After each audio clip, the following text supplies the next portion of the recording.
Alrighty, guys, welcome to another episode of the Jiu Jitsu Lift and Life podcast. I'm your host, Daniel Cartagena. You can find me, of course, at Mr. Fantastic GNS10P, joined always by my co-host, Ryan Bartlett. You can find me on Instagram at RP Bartlett. Alrighty, we dropped 3 episodes on our YouTube channel. Please make sure to, if you like it, to share it, subscribe, and comment. That'd be greatly appreciated. Like always, we listen to everybody. We love and support us, okay?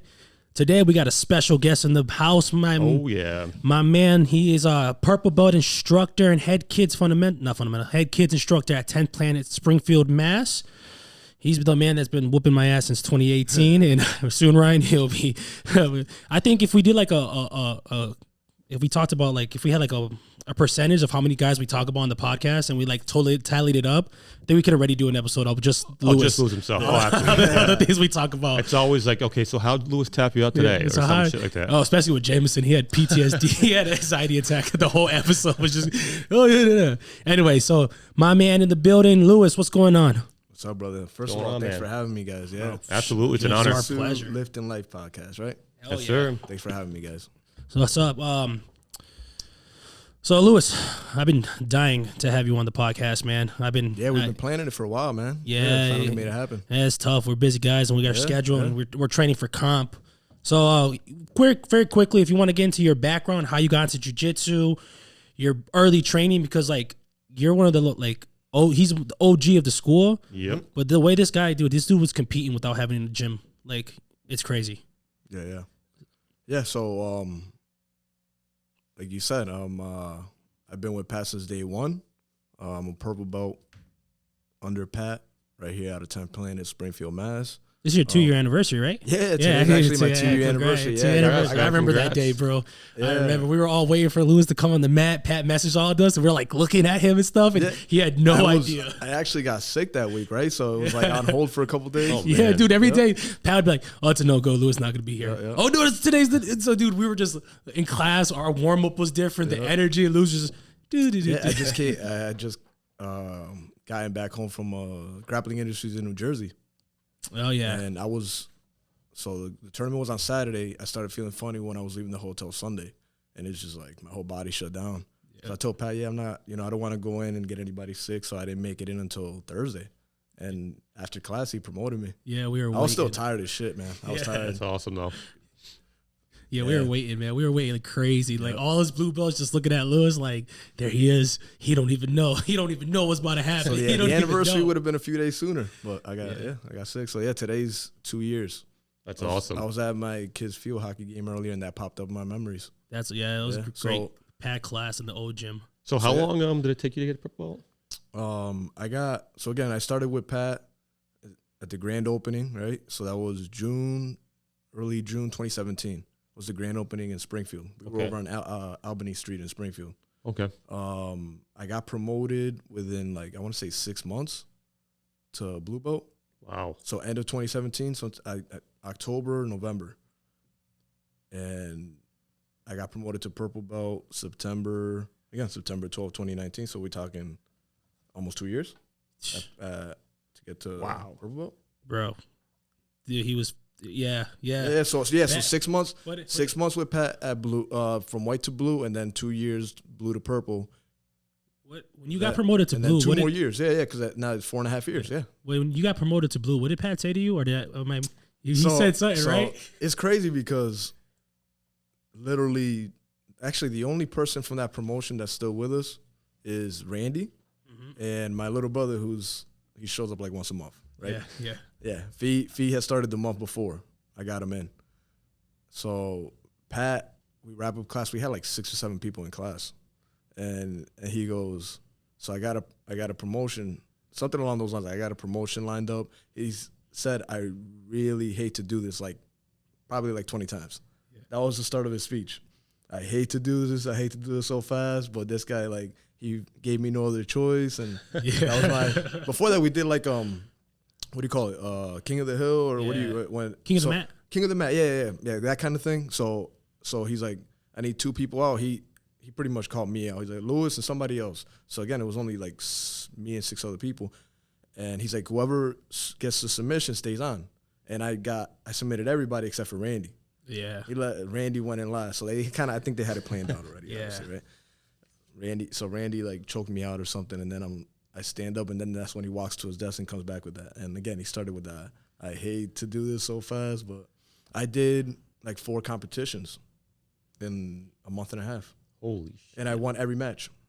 So I'm really excited to have Luis on because he's like, out of everybody that competes, he competes the most and at the highest level.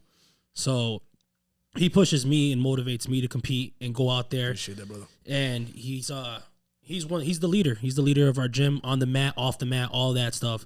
So, you know, like I said, it's crazy because this guy was competing before he had a home gym. You didn't start jiu-jitsu and then competed. You were competing. You were training at you were training with Carlito, for sure, competing in the gi, not rolling in the gi, and then you joined the school, and then you kept competing. So I started like finding out about jiu-jitsu. Like literally, it lined up. Like most people will say UFC, right? How'd you get into like any combat kind of form of combat? It's like the UFC got me into it, right? Which is pretty normal. But with me, it was that I was watching.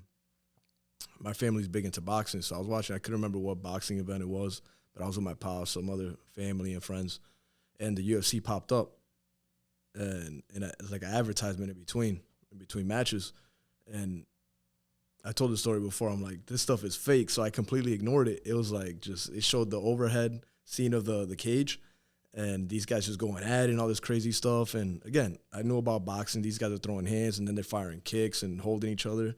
So I just thought it was all staged. So I brushed it off, and then it kept popping up more and more. So I did my research, and I'm like, this stuff is legit, right? And as I studied it more, I was fascinated by all of it, but mostly by the grappling. And then I realized, like, okay, this is like all the martial arts combined. And shortly after, I met Carlito. He lived in town. We trained at the YMCA. And we just immediately, like, connected. He had all the cauliflower ears, so I started talking to him about wrestling and like, jiu-jitsu. And he was already training at Gladiator. He had almost a year in. So from there, it was just, we took off. We were training at the Y, lifting weights, doing the little bit of jiu-jitsu that he knew, using his wrestling knowledge. We used that as part of our training, and we got ready for, like, Nagas. We did pretty much Nagas up until Pat opened up. I must have done probably 8 or 10 of them.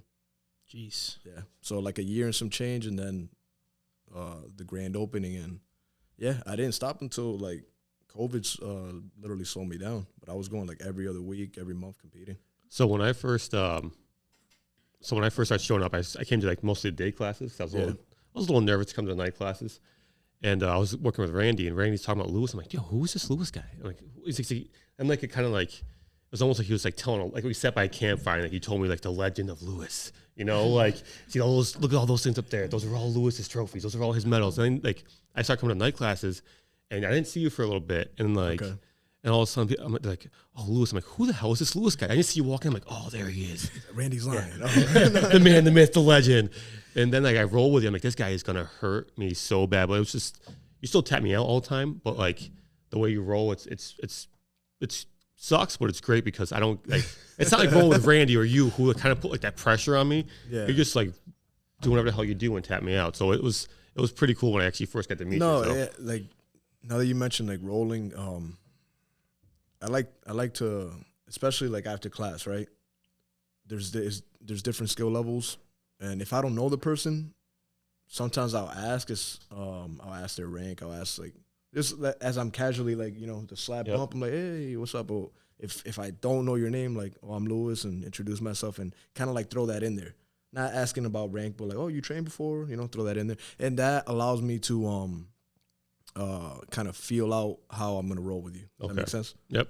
So again, that's probably how our first roll started, like slap bump. Like, hey, you always got experience though the first time when you're like going against your first purple belt. Like, you don't understand. Starting with Pat at 10th Planet, it was only blues for a while until he got promoted, and then he didn't know because at the time Pat was only a brown, so he was telling us that he couldn't promote purple belts like that, and he even gave Luis his purple belt. So it's not like he came with a fresh purple belt. Yeah. He used to have his purple belt hung up next to his brown belt. So that's a complete shock. We talked blue belt promotion already, right? The purple belt one was just as wild because, like I said, you guys all had it planned out. Oh, I was drooling. As soon as I saw him, I was like, you guys had it planned out. I didn't, that's the cool thing about our academy. Everybody has their own way of doing things as far as promotions, but I like how Pat does it, and he's not the only one. A few other people do it, but just promoting when he feels you're ready.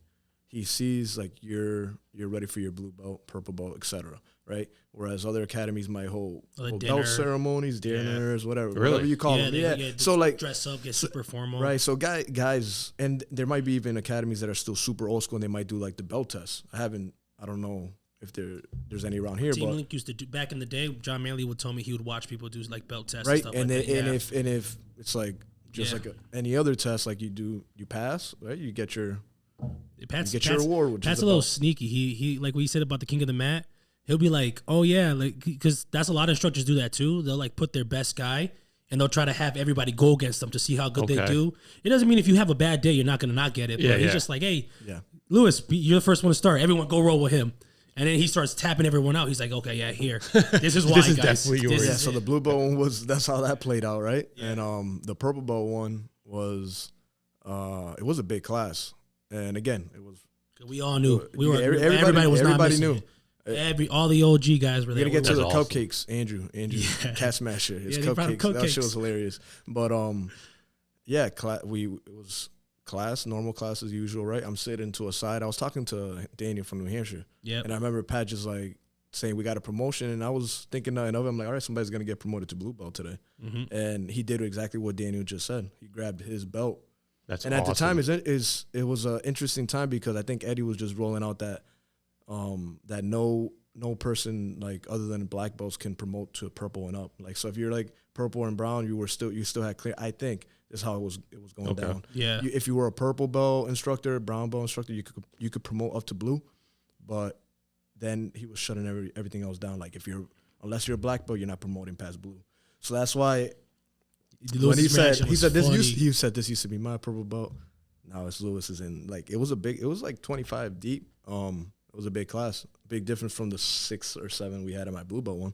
So I'm like, wow, I'm surprised. And then I'm thinking like, wait a minute, it's a joke because that's what Luis said to him. He's like, I thought you could promote to purple. I hugged him, and then I was like, I thought you weren't supposed to promote me. I remember saying that. Yeah. And then he started explaining it, that he kind of went up the ladder.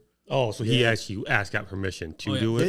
It's hard because there's no other 10 playing black belt in Massachusetts besides him. So he had to put in some work. Andrew came over and told me like, I think he talked to John. It went all the way up to Eddie. Like he threw my instructor information, my competition stuff, and at the time he was the number one grappler in his weight division, right? I was number one for a while in intermediate 170 weight class, and I think I'm still number 5 no-gi global, which is all ranks, all weights.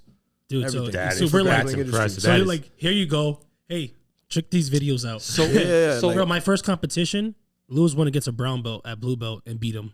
So I was like, Jesus Christ, bro. So how do you feel like after like knowing that like they're not supposed to get promoted until like a black belt or someone's supposed to promote you, and then you find out that Pat went through all these different steps to get you. Like that must have been a great feeling. Like it was a great feeling. Like in general, getting promoted because again, like, and you'll hear this a lot. You don't feel like you're worthy of it, but the way that we do it, Pat also said. Pat will tell you. He's like, when I give the belt, like it's been long overdue already.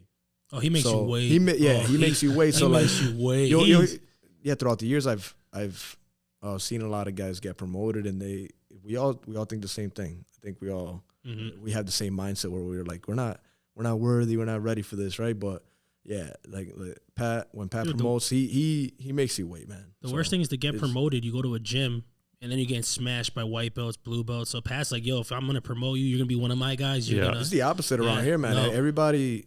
Just speaking on the rest of our group, our family savages, here, bro. A bunch of savages. They're all trying to keep up with Luis, bro. I'm telling you. Oh, shit. They're like, Daniel, you're getting good. I'm like, I'm rolling 3 rounds every day. I don't know if you heard me, Lou, on Tuesday, but I was like, I'm not rolling with. No, was it Wednesday? No, I forget what day it was, but I rode with you Monday and Tuesday, and I think it was Thursday, and they were like, you were rolling. I was like, I'm not rolling with him. Everyone was looking at me. I was like, bro. Was it this Thursday? I don't know if it was Thursday. No, you weren't here on Thursday. Because that was my last training I was here on session. Thursday. I wasn't here Wednesday. Okay. And everyone was looking at me. I'm like, I'm not rolling with him today. They're like, why? I'm like, I just did this many hours. Bro, when we roll, it's never just go hard. Yeah, it's never just let's roll once. It's always good to watch you do what you guys are rolling. Yeah. I'll stop and just go, oh my God, look at this. bro. And then So like I said, going back to roll through. Yeah. And then I'm like, roll through. Yep. And it's like mentally we're both like, I'm like, yeah, I'm not gonna back down, but I'm like, I don't want to do this. I don't want to do this. But he's like, it's like 5 seconds left, and Daniel do it back to back, and I'm like, I really don't want to fucking do this. But I'm like, yeah, for sure. Like I'm smiling, I'm like, let's do this. He'll be looking at me when I'm on the wall, and like, then I'll get him back. I'll get him back. Oh yeah. I'll be like, yeah, I got one, man. I got one. Yeah. I love it. Yeah. So like I said, when I'm rolling with people, our group has expanded so much, man. Like we got this new wave of a bunch of new guys. I'm still trying to remember everybody's name. So I always started the roll with just an introduction and kind of like gauging if they trained anywhere else and just as nice as possible. Not like, oh man, what are you, blue, purple? Nah, just a little conversation, and like that just gets me into the flow with you. Yeah. So I'm still gonna throw some stuff at you and see where you're at, but I'm not gonna go hard. The exceptions are really Daniel, Josh. I go hard on Jameson. I got to make him work. Bro, like Jameson be in your early, bitch. Yeah. I thought he was gonna be here today. He'd be like, bitch, and then he'll message you, be like, yo, give me 30 minutes straight. What's up? Yeah, like he's doing it to himself. You see us on the chat, right? We go back and forth. Like, yeah, he talks shit to me too. He's like, yeah, lose a bitch. We'll talk shit on our group chat, and then it's like it'll always end up with like 30-minute round, and it's like you can't back out now. Dude, him and Andrew used to be legendary because Lewis be like, yo, 30-minute round. Andrew wouldn't train for like a month, 2 months. Lewis be like 30-minute round. Andrew be like 40. I'm like, yo, this dude tried to die. I did a 30-minute round with you. Straight. Yeah, no breaks, so it adds up a little bit more. Yeah, we did like 37, 35. The most That's I've done crazy. the most I did was with Andrew.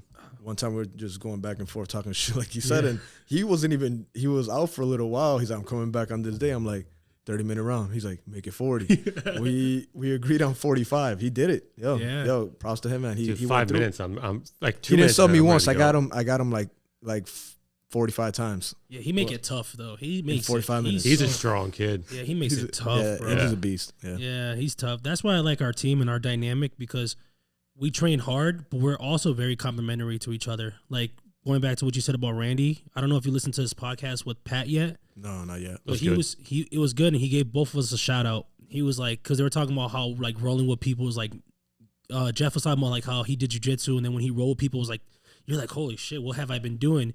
And he said he had that moment with you and me, and Randy was like, yeah, he's like, who said this? Jeff Bolano. Oh, gotcha. Yeah. So he said, so he's like, he had that moment where he's like rolling with people, and he's like, you guys are, pretty much like you thinking like you guys are just attacking, doing different things. And Randy said, if he was gonna like label us or give us like an identity or something like that, pretty much, Lewis would be the Jordan of the group, and I would be Scottie Pippen. Hey. And I was like, hey man, I'll take hell yeah. So man. Randy, shout out, man. I appreciate that. Randy's always so nice to us, man. He really is, dude. Randy's a man. Yeah, dude. He gives us so much. When he uses you for the He's a demo. real-life I told him don't throw it. When he uses you for the throws? Yeah. Dude, he always That's me. fun. That's fun. Nah, I told him I don't want No, I see. If people could see right now, Lewis is fucking rolling his eyes. Nah, that's scary, right? yeah, dude. I was like, we've all been there, right? Oh, Danny, you been there? Well, the thing is, he shows me he'll show I'm not gonna throw you. Yeah. You're in midair. No, and then he catches you, says, "Now you owe me." Yeah. He's Or like, being nice. Yeah, he's like the what the hell's the competition, like what you can use in competition, all that kind of stuff in jiu-jitsu. But then he's like, oh, here's what you do in the street. I'm like, fuck, here we go, dude. Bro, just punch me, kick me, whatever the hell you're gonna do, man. You know how I started all my classes with hand fighting? I started while he was going with Randy, and I was like, this is so funny. And I was like, guys, hand fight, warm up, get ready, So I hand fighting, Randy just throws him, bang. Yeah. Ryan? Oh, yeah. All you can hear is bam, just bam, feet in there, boom. Yep. Guys, I didn't want to call him out. Guys, this is hand fighting, no takedowns, no slams, no takedowns, no nothing. So now every time Randy comes into my class, I'm screaming it like, Randy, not Randy, I don't say his name out, but guys, only hand fighting, please. No takedowns, no slams, we're warming up, this and that. And Ryan would look at Randy and be like, You hear that? Yeah. What did Randy say? I don't think he really cares. He'll be like, I'll try. I'm not included in that. That's the thing. Like, he's like, you heard that? No takedowns. He'll be like, I'll try, man. I'll try. But when he shows up, I like to roll. I like to go pair up with him because he's, his experience and the fact that, like I said, he's not going to hurt you. Try not to hurt you, but he's also not going to be really easy. So it's kind of cool too. So you're getting a really good warm up. He's got that old school mentality. Yeah. If you So want it's it, like, you got to earn it. And that's the thing too. It's like, sure. if I can't put up, and that's good too. Yeah, that's good. If I can't put up with him, how am I going to do it in an actual match when someone's trying to tap me? Yeah. So that's why I look at it. But he's amazing. Yeah. I always say I tell people he's a real life ninja. Yeah. Oh yeah. He's a ninja. Oh yeah. Like, You guys are. do a back I'm kick. assuming you've been to his house, right? Yeah. No, Oh yeah. No, you haven't been to his house. I haven't been to his house in a while, but he Yeah. invited me over to his house, and he's got this nice little office where he's he writes his books and stuff, and downstairs he's got his dojo, and first time I went over there, I was amazed, man. I was blown away. He has all his the certificates or the promotions, right? Mm-hmm. And like in frames, real nice.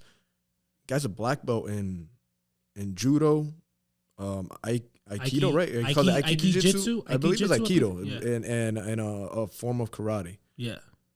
On top of now being a purple belt in jiu-jitsu, but he has just an amazing wealth of knowledge in jiu-jitsu. Like you said, he's the guy to partner up with. He knows the game. He knows the game. He asked me. He told me in front of whoever was like the morning class on Monday or Friday, and he's like, "Punch me in the stomach." I'm like, "You're not gonna hit me back." He's like, "I'm not gonna hit you." So I punched him. He's like, "No, as hard as you can." I like wound up and punched him in the stomach. Didn't flinch, didn't blink, nothing. I'm like, dude, this guy's about to break my arm. Like, I don't know what's about to happen, but Dude, he loves doing that stuff. oh yeah. And I'm like, yo, this is one tough SOB right here. Like, I love Randy. Because he has all that experience, but he's also sometimes when Lou, we compete a lot. You compete the most out of anybody at 10 Planet. And so I always go up to you, I always go up to you for knowledge, and same thing for Randy. And you start looking around to see how many people are in your corner when you have like super fights and stuff, and Randy's always there, you know what I mean? And sometimes it's hard when you have everybody in your corner and you get in the zone, because like the way I warm up is different from the way Lou warms up. Sure, everybody's different. Yeah. Everyone's different, but I like Randy because he pulls me aside because I'm so fiery and like not chastises me, but like I remember after my super fight, which I'm not upset about losing. I'm upset that I missed the beginning of your match because I really wanted to be in your corner. What super fight was this? When we went to WCG and I lost to that big dude. He slammed me. Yeah, you missed my fight. Yeah, because I went outside because I was crying because I'm very emotional. Yeah, because that's what I'm thinking. I went after you. I'm like, how did you miss my fight? So and I noticed that Randy was in my corner, and he took the time to come and sit with me and just let me cry and talk and say, hey man, it's okay, it's good, it's okay. Yeah. So then after that, I had a match with Iron Man Grappling, and again, shout out to Lou because he's the one that got me on the card, and that's why he always hooks it up, always looks out for the team. And when I won, I had all that. Because I won like oppressively, but also I was thinking about that last super fight. Amazing. Thinking about that last super fight to this one, so I smacked the mat, and Randy pulled me aside and was like, "Hey man, we gotta let's act like we've been here before." You didn't have anything in between those two? Nope. I thought you had one in between. So you had the WCG loss. You had won a WCG before. Yeah. So I thought it was that the loss, the win, and then the Iron Man super fight win. No, it was the loss in front of my girlfriend at the time. Loss in front of my girl, my teammates, and I hate, dude. Lewis, I never told you this, but I hate losing in front of Lewis. I hate it. Not that you get mad at me, but I just like.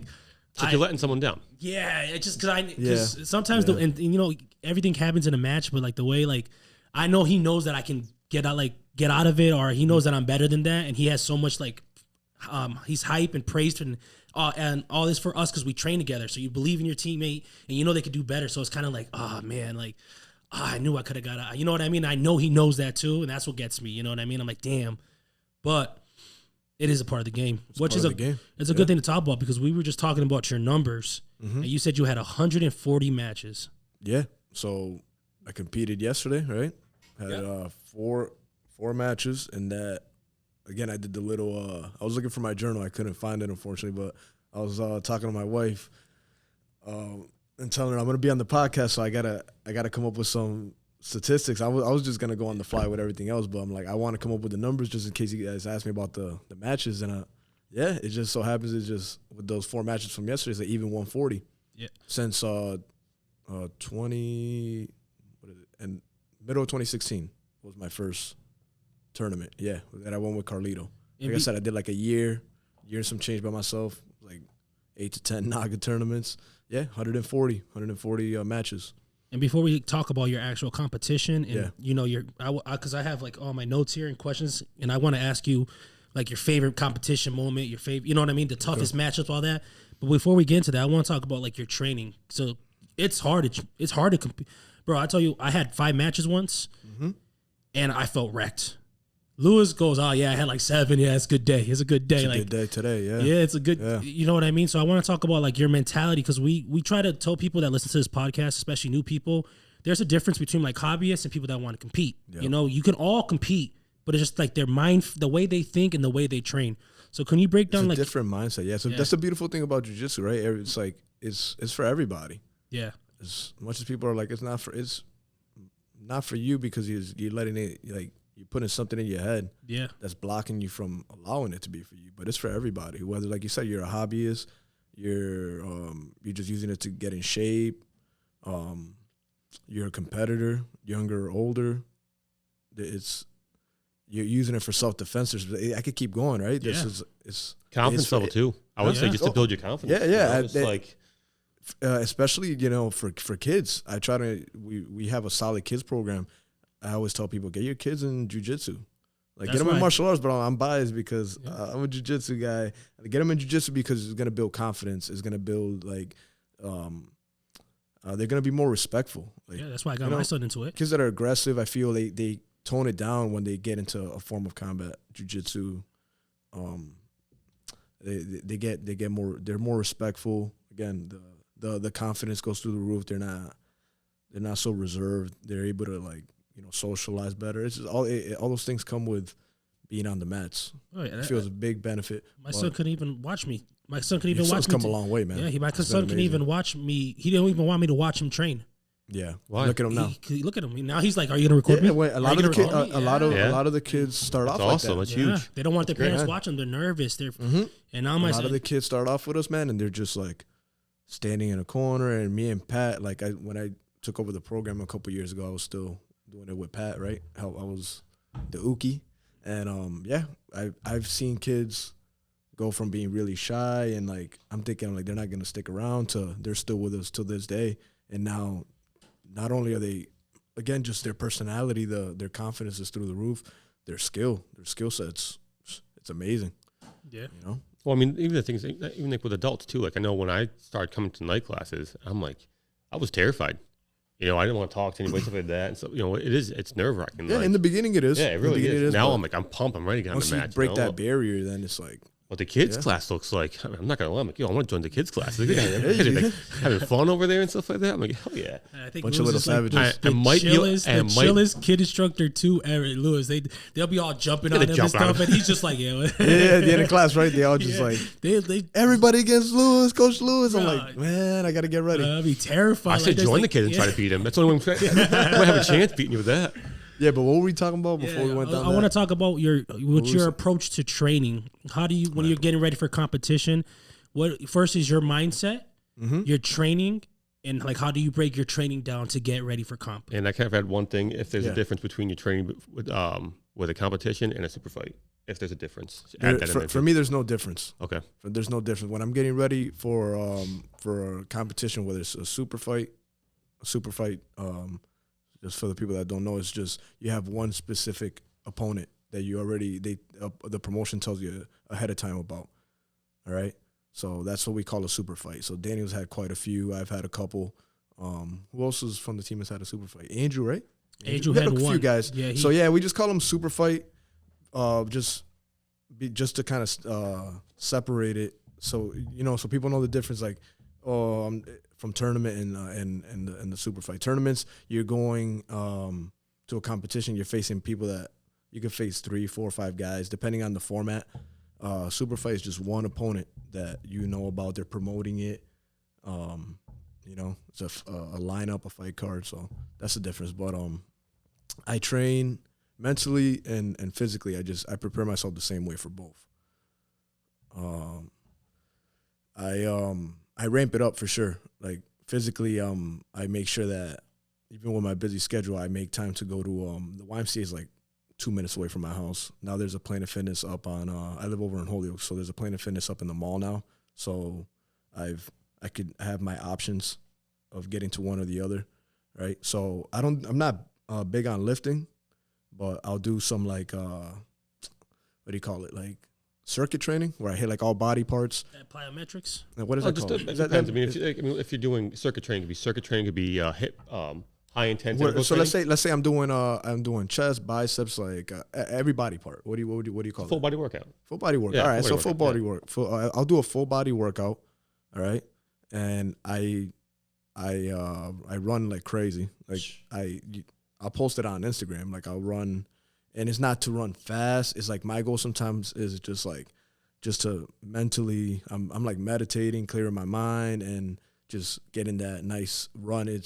I'll be in there for an hour and a half on the treadmill. Headphones will die. 6 minutes in, that was my last run. Yeah. That was great. Listening to music, I'm in the zone, and all of a sudden, like, battery dead. So I'm like, I won't stop. I'm like, nah. I just took them off, and I'm just zoning out, and I run. So yeah, so a lot more. When I'm not in competition mode, it's just coming here, teaching, training. When I get into competition mode, there's a lot of extra stuff that I add to it. Cleaner diet. I'm big on intermittent fasting. I feel like it's a big benefit, like to the mind and body. Obviously, it keeps your weight down, but I ramp that up. My diet gets really strict. The training is no longer just coming to the academy and that's enough, right? And it's adding those extra sessions, the body workouts, a lot of running, just staying in the best shape possible. I always say, like, and Daniel, going back to Daniel's statement earlier, he said, like, he feels like he's letting me down. Like, I feel that the only time you can let somebody down is when you disrespect the art by not putting in all the work. I don't care what the outcome is, but if you trained your ass off, you did everything you had to do. I don't care if you go 0-5 in a tournament, you lose your super fight in 10 seconds. As long as you put in all the work, there's always jiu-jitsu. There's just like, especially at the highest level, there's little room for error, So anything can happen. You could come in feeling on fire, like you could come in, a little bit sick. Somebody else, you could be feeling real nice, and there's another guy that's a higher rank than you, or he's feeling really good, and it's his day. It might not be your day, but back to the point. If you're putting in all the work, you know that you didn't cheat yourself, you didn't disrespect the martial art of jiu-jitsu. You should hold your head up high, So I always do that, and I'm gonna bring him up because again we talked about roasting each other, messing around, right? Jameson. Mm-hmm. I remember the tournament we did. It was me, Jameson, and Bill. We went to Saratoga Springs for Grappling Industries. This was right before COVID shut us down, March of last year, right? That actually, the week after we had Quentin up here. Yep. But we didn't know if they were we're gonna keep on with that. And like a day after the whole everything was shut down, right? So It was like a week before COVID lockdown, everything down. So we made plans to go up the night before, and Bill's on board, James is on board a week before. We're all getting in great shape. We're all getting ready. Bill messaged me. He's like, "Hey," because I was going up with my wife, and Bill and Jameson we made plans. They agreed to stay in a hotel in the area together. He's like, "Oh, I can't get a hold of Jameson. Can I room with you?" I'm like, "Absolutely not." I'm gonna get it. I'm going with my wife, man. Like, we got our room. He's like, I'll stay in the lobby most of the time. I'm like, man, I felt bad. Bill was like 19 at the time. Yeah. He was a 19-year-old kid. Bill, like 21, right? Yeah, I think this was already like 19, 20 years old. I'll see you outside, bro. I'll stay in the lobby most of the time. Like, no, I just I barely get to spend time with my wife, and it's like, you know how I do these things, man. Yeah. Like she's been in my corner since day one, and when we go to tournaments, and if they're not close by, I always make it a nice weekend out of it. I book hotels. That's nice. Yeah. So again, back to the Saratoga Springs one, and to the point of what we're talking about. we were all on board until like the night before. Bill messaged me that. He's like, can I stay with you? I'm like, no. I'm like, I'm going to get to the bottom of this, what's going on with Jameson. I messaged Jameson. He finally reached out. He's like, oh, I'm at a concert. I got pissed, bro. I didn't want to talk to him over there. Yeah. I didn't want to talk to him. Yeah. Because, again, it goes to what I just said. I'm like, I feel like you're disrespecting your team, yourself, your opponents by not giving it 100%. And I'm like, what are you doing? What are you doing going to a concert the day before? You're gonna fight tomorrow, man. Like, some people, man. These guys aren't at concerts. No. You know? So yeah, so they ended up going the morning of. And I cornered Bill. I didn't corner him. Yeah.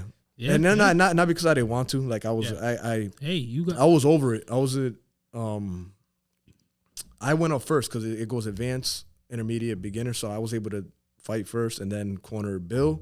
But then for some reason they like jammed up. The divisions got jammed up, and he went way later. So I'm like, I gotta go. So I'm sorry, man. I said you're good. You're gonna be fine. He ended up going 4-0. Yeah. Holy shit. Bill went 4-0. He went 4-0. I went 2-2 that day in the event. So they killed it. Yeah. They brought home the gold right before COVID fucked everything. We were as a team, we were killing it right before COVID. We were killing it. For sure. Because that was the last thing I did, but before that we had Quintet. Yeah. We were fresh off Quintet. We had the Quintet, which was the 5-on-5 in-house tournament that we did, which we took second place. Lost only their best guy versus our lost in a shootout right at the end. Tyler Menard and Morgan. Yeah, and that Tyler Menard kid is nasty, bro. What's that shootout? For people who don't know, a shootout. Oh, no, it's just like he was going for submission. Morgan was going for submission. He got the submission first. Exactly. Oh, okay. Both guys are pretty much okay. like exactly Okay. shootouts. Like you both, it's like you both have something going on. It's usually like leg locks. That's what we call shootouts. Okay. You went 5-0 too in that Saratoga Springs, right? No, I went in that one. I went 2-2. Oh, you went 2-2. Yeah. Oh, dude. Which we were talking. Before that, I went 2 or 3-0 in CT. CT. Yeah, another advanced division I did. So I did one. After COVID, you did a tournament, right? Yeah. And So again, yeah, COVID shut stuff down back in March, right? Yeah. It wasn't until like September. Yeah. Or maybe around there that I think tournaments were easing like back into like, hey, we're opening back up. They were offering promotions left and right. I mean, Grappling Industries was offering a lifetime pass, which a lot of people took advantage of for like $400. I should have too. Like now they do it. It's like every once in a while you got to catch them. Catch them. They'll email you if you're on their email list, or they'll put it on Instagram. Now it's like $750, $800. Yeah. Yeah, Jameson took advantage of that, bro. So I think Jameson got one for free. I know a couple other guys that That's pretty awesome. Yeah, you get it for free, lifetime. You just register, you're good. That's pretty cool. Such a good deal. So go ahead now. Yeah, so you mentioned that was the last tournament I did last year. Yeah. The last one. So again, it was Grappling Industry CT in February. We followed that up with the Quintet. I followed that up with the Saratoga Springs, and everything was shut down. I did the Grappling Industries New Hampshire November. Yeah. Which I posted about that. That was the longest break in between tournaments up until this one, which we could talk about that one later. But yeah, I did compete in November of last year. I won No-Gi Absolute, which is probably the biggest division you could win. Oh yeah. Granted, some people missed. Like I was supposed to face Tyler King. Dude's Tyler like King 6'8". is like a 6'8", 250. He's really 6'8"? Yeah, he's I don't know. We rolled with man. him in the gym. Yeah. He dropped in at the old academy. Dropped in here.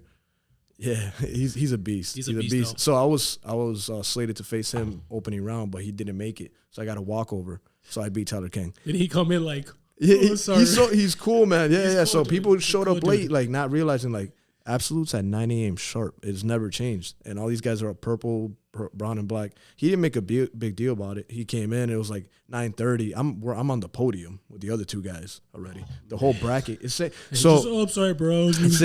Grappling Industries is round robin, which is you face everybody in your bracket except for the Absolute, which makes it pretty cool. Like a single elimination. You lose, you're out. That's pretty cool. Yeah. So it's all ranks, all weights. You lose, you're out. So I went 3-0 there, and then another 2-0 in my division later on in the day. So 5-0 all for all subs. All subs. You said all ranks. What do you mean? So that means white belt can go. Yes. Absolute No-Gi is all. Yep. Savages, bro. Yeah. All weight. I just saw it yesterday. I saw it yesterday. That's crazy. Black belt against white belts. Yeah, whoever wants to jump in, you could jump in if you want. You want some smoke? Come get it. Yeah, you know exactly. That's the absolute no gi. You respect everybody that does absolute, bro. That's just pretty just awesome. Now you're choosing to do that. So I you're respect everybody that competes, man. Oh, for sure, if bro. you get out there and compete, yeah, you got. Except for sandbaggers, I'm sorry, guys. I don't respect sandbaggers. Yeah, if you sandbag, bro, I'm not with it, bro. Well, that's the thing too. Like, I mean, I didn't really know what I was getting into. Like, I didn't realize how, like, you see it in like UFC, like, oh, this is the boring stuff. Now it's like, I love seeing like the grappling part of like fights and stuff like that, because walking in, like I said, walking into this place, I know I said it before, I had a lifting background. That's it. Yeah. And I'm like, oh, maybe I might do pretty good. I got my ass whooped, but like I wasn't mad about getting tapped out. It humbled me quick. Like, okay, now I know what I'm getting into. I want to be like these guys on the mats. So that's what I'm trying for. Well, no disrespect to MMA guys, but I honestly think their jiu-jitsu is a little primitive because of what they're allowed to do. It's different. You could kind of tell, especially us higher ranked guys. You could feel when somebody comes from an MMA background. Yeah, they kind of use different. a little bit more strength, like muscling out of stuff. It's not brand new white belt type stuff, but like you could tell, it's not that it doesn't work, but when you're rolling with somebody like Luis that's throwing heat on you, that escape is only gonna work. He's gonna see that escape once, download it into his matrix, and be like, okay, you're not gonna get out that way again. Which is like when you roll with a person. This is why I like watching Luis roll, because like I said, we warm up for our fights and stuff. It's all different. When I first roll with a person, I take them all in. You know, I see what their escapes are, what their subs are going to be at. Maybe they'll sub me more. Maybe they beat me up. And then we roll again, and I make all the adjustments. Lou just goes out there. He's like, oh, hey, what's up? How long you been training? Cool. Boop, boop, boop, boop, boop. It's just like, damn, man. Like, Jesus, bro. But the things that you do well, he'll pick up to, and he'll get tipped to, which is like rolling with like Luis as opposed to like rolling with like MMA guys. And again, no disrespect to the MMA guys. You guys are doing a completely different sport than what we're doing, because strikes just changes the game, you know? But the technical proficiency you have to have, especially in your weight class, those guys are savages. They're fast, they're young, and they're technical. Like bigger guys, like I like rolling against big guys because like the worst they can do is probably lay on you. Yeah, they could submit you, but you know that doesn't suck as bad as like they tap you in 30 seconds. That sucks. But if you get laid on for 6-8 minutes when you're dirt tired, that sucks, you know. But you don't have to have a lot of technical proficiency when you rely on just your big size, your strength, your muscle, stuff like that. Not saying that big guys aren't technical. It's just a different way. The game changes as the weight goes. But when you get to that 170, more guys are around that weight. More guys are around that weight. So when I had 5 matches, that was the most matches I've ever had. I don't get matchups like that. Yeah. For Lou, that's still kind of light, and that's a normal day. That's light. That's a normal day. I've been in brackets where there's 15, 16 competitors. Nah, actually, yeah. There's been a few times where I've had 15, 16. I did a tap cancer out as a white belt right before this was in the gi. Yeah, tap cancer out was gi. Yeah. So this was gi. I think it was like April 2017. So a couple months before. This was probably the second to last tournament I did on my own before Pat opened, and I was, I've been under Pat ever since. That had 32 competitors. Wow, that's crazy. 32. I won my first 3 matches, and I still wasn't anywhere close to the semis. I was like, I think the next match that the one I lost would have gotten me to the semis, I believe. Yeah, it was somewhere up there in the 30s, because I won 3 matches and I lost one, and still they're like, yeah, I'm not even getting on the podium. This is crazy. Dude, I tell you, I did 5 matches, and I told you the next day I was like, loses there, like, yeah, dude, it was good. I had like 8 matches. I went. The most I ever had in one day was 8. Imagine that. 8, but I've had like 6 or 7 multiple times in competition. Yeah. So brackets. What do you do? Like, do you have like a recovery like afterwards? Like, people like will like take a couple of days off or a couple of weeks off. Do you have like you just not roll as much, or I think same thing. Just I just turned 33, man. I'm starting to feel it now, but I feel good. I competed yesterday, and I'm right back at it. I'm gonna start training tomorrow. We got another tournament next week, but I don't take time off. Like, I feel like with my schedule, like I personally, I like to just keep things rolling, man. I have 3 kids. Like, me and my wife work alternating shifts. Like, we got a lot going on, so I'm used to just kind of being nonstop. I kind of prefer that we just keep going. I kind of feel weird when I'm taking breaks, So talking about competition afterwards, there's recovery for sure. I go see the chiropractor, on occasion. There's a nice spot over in Chicopee that I go to, Aldenville Chiropractor. I go see him, especially that I actually have a spondylolisthesis, which is like a lower spine separation from birth. Okay. So sometimes that shit acts up. So I definitely go see the chiropractor when I start feeling a little bit funny there. But yeah, I'll do that. I've done cryo. I love cryo, man. I want to go do that again. I was going with Pete a lot to a spot in CT, caveman cryotherapy. Mm-hmm. So what do you do for that then? What is like the cryo? Yeah. What do you? Yeah, that's the chamber where it's just super cold. Oh, okay. Yeah, you never been in there? No, never. Oh, no. yeah, cryotherapy, man. You got. They put you in like a robe, and you have to go up. You don't even wear a robe. No, right? No, they put you. You strip down to like boxers, and they put gloves on and socks. These big thick socks. So it's like -50 or some crazy shit like It that. gets cold, bro. Yeah. So as you step in, obviously your feet and hands are safe. But you're in there for, I believe it's 3 minutes, and they crank that shit up. And some people, they're like, oh, the first time I stepped in, they're like, it's gonna take a little while getting used to. And I was fine. The guy's like, dude, you're a savage. Like, most people are shaking and like losing their mind. Like, he took a picture of me. I loved it. I did 2 sessions. He's like, I wouldn't do more than 2, but he's like, I was like, can I do another one? After Pete went his round, I'm like, can I do another one? He's like, yeah, you could do another one. I wouldn't do it like more than that, but yeah, and the second one is fine. It was 3 minutes in that cryo chamber. Where's that again? The one we went to was it Farmington, Connecticut? But there's a few around. Yeah, there's one in Fairfield, mobile right? ones too. Yeah, there's a new one in Fairfield. There's one in Worcester as well. Yeah, they're around. They're around. I believe the logic, this could be total bro science, is the cold pushes all the blood, and then when you warm up, it comes back and it promotes all healthy stuff and helps with like inflammation and things like that. All I know is that I felt amazing. Yeah, that's why I have to do it again the same day. When people walk out, they say I walked they feel out. like 3 minutes and nothing hurt. And on top of that, they have I don't know what the name of the machine is, but it's like these sleeves on your arms and your legs, and it just compression. The compression. I think I've seen those. It's like this big battery that operates it, and it compresses, and then it loosens up and it compresses again. So they had that. They also had that. Yeah, that's amazing too. So we're just sitting there. We're looking like we're all like mummies, right? Like everything that we have them on our arms. I got pictures, man. You get them on your arms, your legs, and it just compresses everything, and it feels great. So those 2 things for recovery are amazing. Again, seeing the chiropractor never hurts. Daniel, you're big on the sauna, right? You love the sauna? On the sauna. I love the sauna too, man. I'm huge on the sauna. Like 3 to 4 times, it helps the heart. It helps inflammation. Like, inflammation is the enemy, you know? You got to get positive. You got to get blood flow into your sore joints and take care of yourself. And, like, when you're a competitor, like me and Lou, especially Lou over me, the way you have to train and you have to keep up with it and stuff like that. And like he said, I forget who I was talking about, because I didn't train this Saturday because I knew Lewis was going to be there, and I was like, I'm just going to spend the day with my son.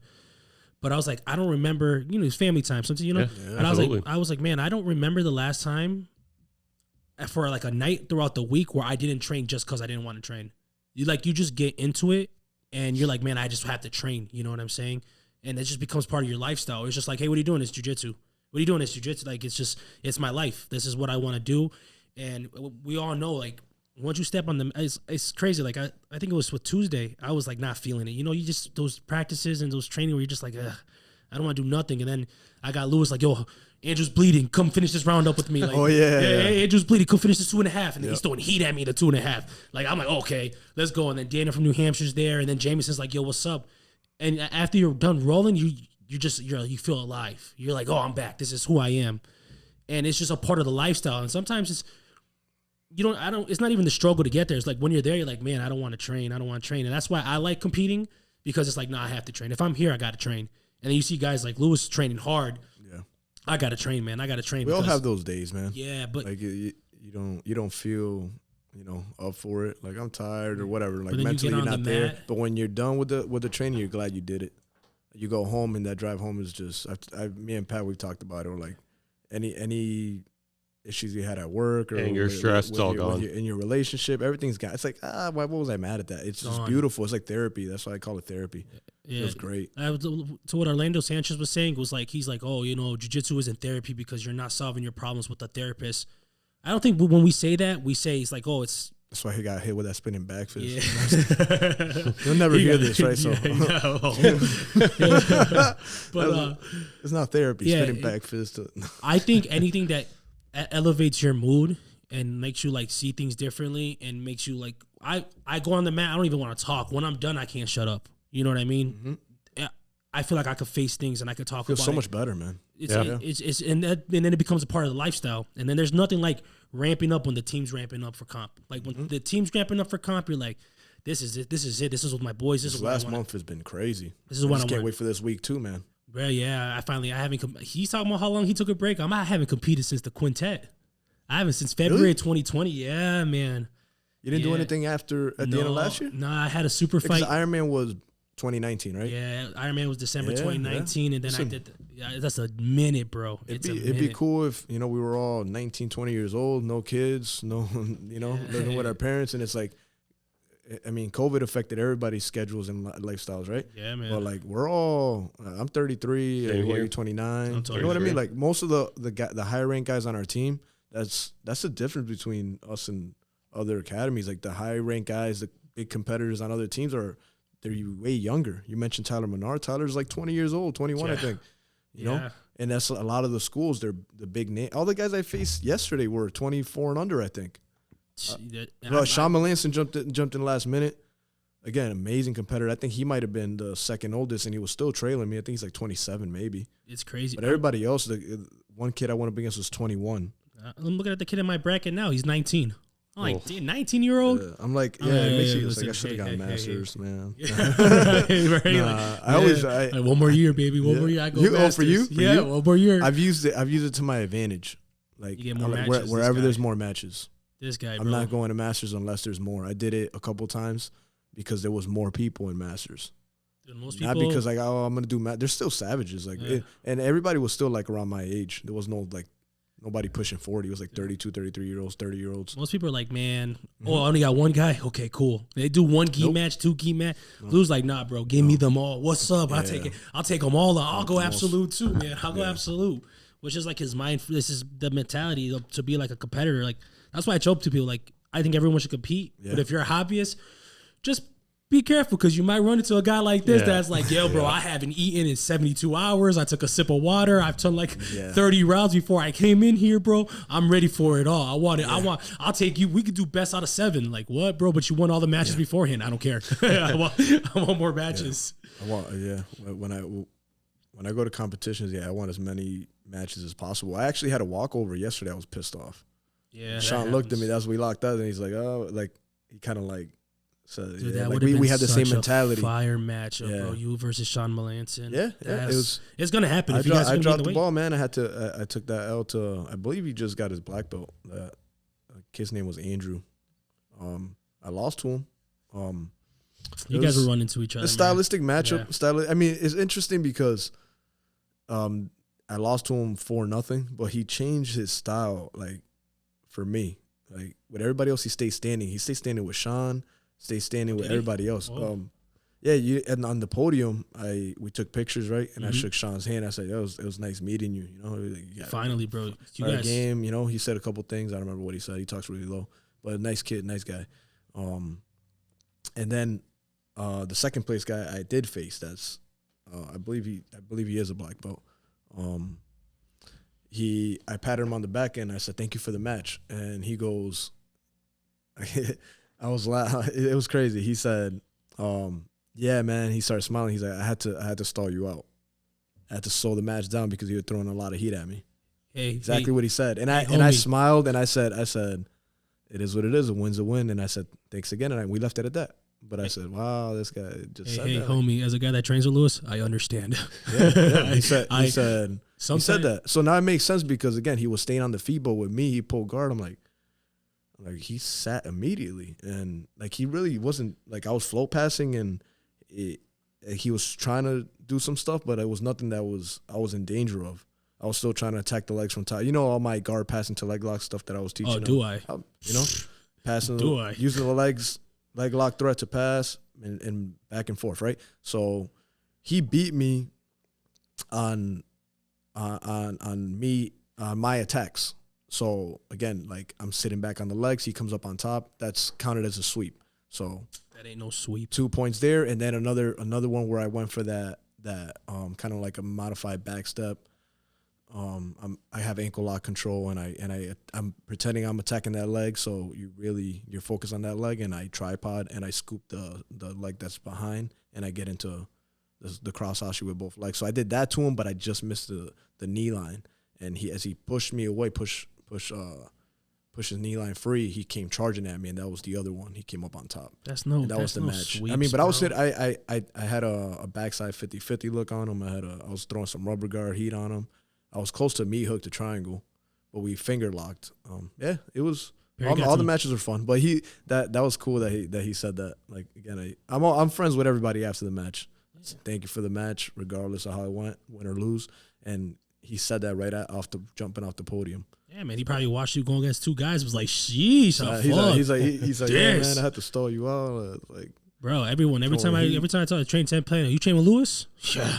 They're like, dang. I'm like, bro, we go rounds, bro. We go like, yeah, man. Like, you want to be the best, bro. You gotta train with the best. Like I try to tell people, man. And this guy always he's always down. Always. It's like, even if he says he does, like even if he's like, nah, bro. He's always. And I mean, to that guy, man, smart on him for making an adjustment, because that's what competitors should do. He made the adjustments. You have to change your game, but also the grappling industry, man. Come on, dude. You want to promote submissions, bro? How's that? You know what I mean? Like, if I'm going, I guess I don't know, man. But overall, we had a nice group of people watching. Oh, bro, like, I had one match where the other match I lost. This was a 21-year-old purple belt. Excuse me. We went back and forth, and I was up on points. Like we had each other deep in heel hook attempts, rolling all over the place. Like I had a Kimura attack. He had a guillotine. Like took me down. It was crazy. It was fun. It was fun match. I was up. My wife yells. I was up 7-5 with like 20 seconds left, and I was in side control. I had an arm, and he was able to kind of recover his knee inside. So I'm like, I'm not sticking around here. I postured up, got into the headquarters position to pass, and it got lazy, and he just like sent me flying, man. Yeah. And within 15 seconds, I went from being up, having the lead to losing with that sweep, and him coming up on top. But like overall, like I wasn't not mad about either loss, but that match was fun. That was fun. I was disappointed getting off the mat, but somebody literally said right as I'm going under the ropes, getting out the mat, going under to go to the resting area, somebody's like, that match was fun to watch.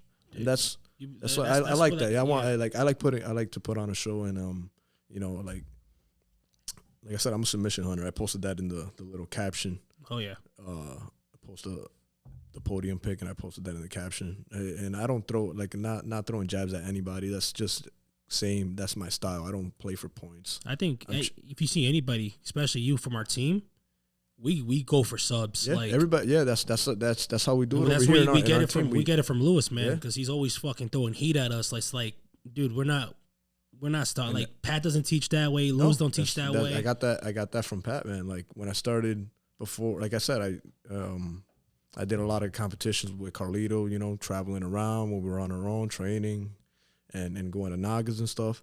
I must have gotten like 5 or 6 subs. I was winning quite a bit at the novice beginner level, but it wasn't up until I started with Pat. I got with Pat at the grand opening. It was just like an eye opener. Like it was crazy, the talent that was there. And I'm like, I've been competing. I've already had probably 30 matches, but I've seen nothing. Like I got killed by everybody. And I love it because I loved it and signed up, and ever since then it's just like my style. I kept on adapting it, and I just want to go for the submissions. I want to, I got my go-to stuff, but I also want to try out other stuff. We're always going over different. Yeah, that's what I love. Experimenting. I like competition, Luis, because he puts the pace and you get better. But I like Lou when he's kind of technically like the off season, because you see him always working on different things, always studying. And he's one of those guys that like you come over and he help you. Like, hey, what are you doing? Oh, I'm doing this. Let me show you. You know what I mean? Hey, this and that. And always elevates the team, elevates everybody. And that's like the ideal of like a perfect leader and teammate is like I somebody appreciate that, brother. Of course, dude, you help my game out so much. Yeah. Like even like little things that you say and stuff like that. Like you've always been there for everybody. But as far like the submission, dude, no question about it, bro. You're always throwing heat at guys. You're always, dude. Guys don't want to go against him, man. Like it's a thing. Like, and because we play this game, like I know from competing at 10th Planet, I haven't lost. My majority of losses haven't been by points, but it's been by subs because I'm always going for subs. Is live by the sub, die by the sub. You know what I mean? That's how I'm like. My mentality is like, man, I rather go if I get subbed, man.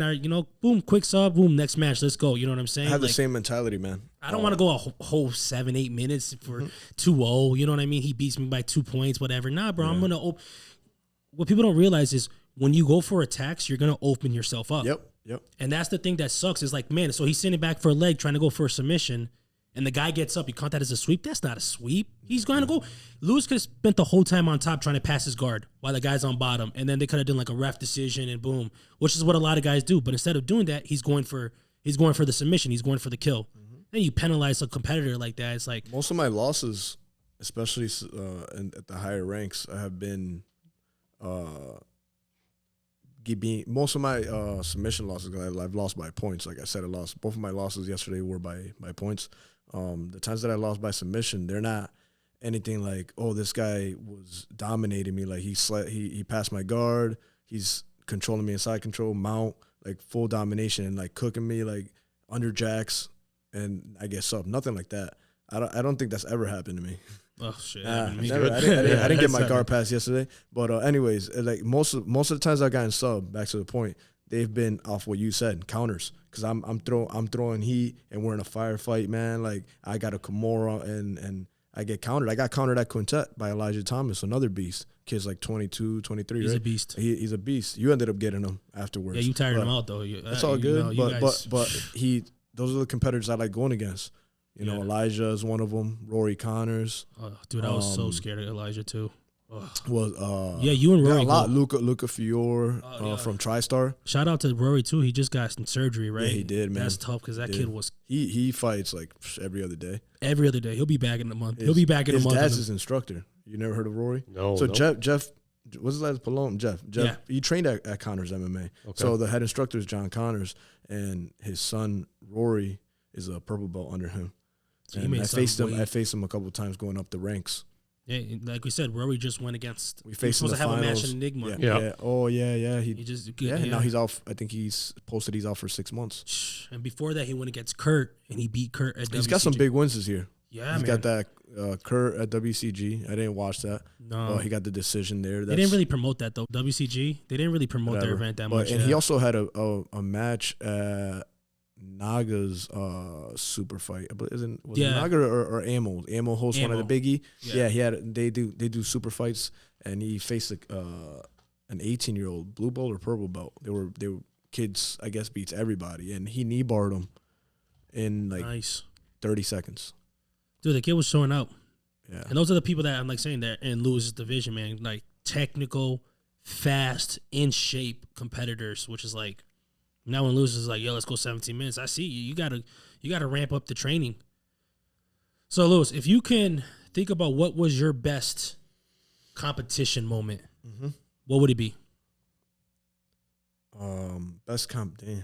To narrow it down to one, brother. Like, if you just throw something, as far as like my favorite tournament, my favorite moment, tournament match, yeah, whatever. Like if you could just narrow it down to a few, I would say my favorite tournament has to be the like a lot of them. There's a lot of great memories, but I would say the first team tournament. Fuji, Albany. That's the one I competed. Yeah, you were in it. Yeah. Morgan was in it. Like where we first were creating that bond. Like all the OG guys now. That's like this was April 2018. The team I would say that's one of my favorite. My brother was there. He was there, cornered me. Like you said, for some reason there was a mix up in a brown belts in my bracket. I'm a 6-month blue belt. 2 blue belts and a brown belt in my bracket. Daniel's just completely different game then, but he had some big boys in his division. I think you've talked about it in the other podcast episode where you had a blue belt and his teammate who was a white belt, but one of them was way bigger than the other. The right? white belt was huge. Yeah, so but they're both way bigger than you, right? Yeah. And you ended up just outpointing both of them, dude. And I outpointed them, and then you look at Morgan, bro. I think he only because it's no gi. So most guys do the gi, then no gi come. He had I think he had the best out of 3 with this kid, and he was throwing subs up like crazy. Yeah. He subbed them twice. He had a rolling Kimura or something dude. We had a few kids competing. Jasmine, Vinny, who's not training with us, but I still stay in touch with him from time to time. Great kid. Yeah. Who else? I think we had one more kid. Andrew got some subs. Andrew was Carlito. in there. Carlito was there. Pat had that nasty calf slicer. Was that Pat's last time competing? Tournament time. Tournament, probably, right? Yeah. So that will probably be my. We had so many medals as a team, bro. We showed out. Yeah. But the thing I love about it is we go to our teammates and we're like, I go to Morgan and I go, bro, you killed it, bro. Those subs. Yep. He's like, I killed it. I wish I could control guys like you controlled them. He's like, yo, you got on top, you didn't get a point, and you controlled them the whole match. I was like, man, I wish I could have got subs like you. And that's the camaraderie that we have at the team. That it was fun. And I got a crazy picture of remember Skinny. Yeah, I miss him. Still. Shout out Skinny. He's always like, yo, come to West LA, shout bro. out Skinny, man. Come to West LA. He started training with us and he was all in immediately, right? Oh yeah. Kind of like everybody is, but he was just supporting us in every tournament. It took him a little while to compete. Dude, he used to bring me to practice. He used to pick me up and drop me off. So he was there. He got a 6 shot of an armbar finish where I almost broke the guy's arm. Oof. I had to go to the you should go to the hip anyways. Yeah, but so I went to the hip and his arm is just oof. Competition. Some people don't tap. Yeah, he didn't want to tap, and he caught it perfect. He called the picture perfect. Remember Morgan? When you go against guys, you're not trying to break their shit, right? And me and Luis looked at him that was recently, right? Yeah. You're not. Oh yeah, because I was talking about the heel hook on Elijah in the quintet. He's like, yeah, but you weren't trying to break it. I'm like, yeah, I was trying to break it. Dude, talking about me and Luis turned our head. I would have helped him up. I would have helped him up immediately after. But of course, we're both trying to kill each other. You should have seen the look that me and Luis gave him. You ain't trying to break their shit. Yeah, he's like, you guys that are. was confusing. I was like, Morgan, man, I agree with a lot of things you say, but definitely not that. Yeah. Hell yeah. I'm not mean about anything. I don't have any kind of anger. Everybody's different, right? When you're getting ready for comp, we said that already, but I'm just very relaxed at this point. I've competed a lot, but that was kind of always my style. Whereas Daniel gets pumped up. You see him. He runs around the gym 50 times. I have to. I'd probably pass out. Yeah, right. You know what I mean? He's got his style. Everybody's you got to find what gets you in the zone. Dude, my favorite is when I go to competition with Luis, I'm looking at everybody sizing up. And Luis yo, get out of here. Go. He's like, stop staring at people. Stop. I'm like, is that guy my way? Luis yo, don't care. Just go. It's just another day to him. He's like, I don't care. When I see them, I'll go out there. I'm over there that guy's definitely, what? He's smart. No, what about that guy? You think that guy's in my commit? That guy's definitely big. Damn, he big. Luis stop staring at people. Yeah. Stop it. Stop. I'm really relaxed. And it's just as soon as I step on the mats, I feel like I'm at home. That's the same that I always say too. I love it. I said the same exact words. As soon as they call my name, I slide underneath most of the, they got the little poles. I slide underneath there, and they, it's like, I ref, what side am I going on? What side do you want me on, red or blue corner? And I kneel. Usually my wife's in my corner, and I'm kneeling, and we always talk in Spanish. That's another thing too. Mm-hmm. It's like this little psych out technique, I guess. I was always talk to me in Spanish, and I say a few things to her, and that's it. I'm on my way. I turn around. I don't really even look at my opponent. It's kind of like that Jose Aldo style, right? He's looking down, I'm in mentally in the zone. And shout out to your wife, bro. You have the best corner in 10th Planet, dude. She's so knowledgeable at coaching him and telling him what he needs in instruction. Yeah. Now, hear her. I could play a video right now, and from yesterday, and you could hear her clearly. Their relationship, bro, on the mat, she takes the seat. That's her seat. That's awesome. That's her seat. Great. We all just sit back and just watch. I don't even corner him. I sit back. Everybody knows. For some big matchups, Pat's taking front row, but for she's been there since day one. She knows it. That's awesome. The only person that's taking the cornerman seat is the coaching seat is Pat. But all the other ones have been her, and we got a game plan. Does she know? She's very knowledgeable. Yeah. Over the years, she's very knowledgeable. That's awesome. That's good. Yeah, she'd be sitting here right now. She knows a lot of shit, and it's just because again she doesn't train. She's like she helps me drill at home. I got to set up at home, and she just supports me 100%. You heard that? Yeah. No, all right. So yeah, so she just supports me. I'm doing this. I do this because of her. Like again, we got so much going on in our life, and if she wouldn't support me, I tell guys all the time, I'd probably be pretty upset right now. I'd probably be upset she would have told me this, but I would stop if she told me she didn't want me to do it anymore. Because for me, it's family. It's 1A, 1B, man. Family and jiu-jitsu. But so again, it's thanks to her, the amazing support that she gives me that I do this because, it takes a toll on my body and my mind, especially for competition. But I love jiu-jitsu, and I'm just grateful to have her as my partner.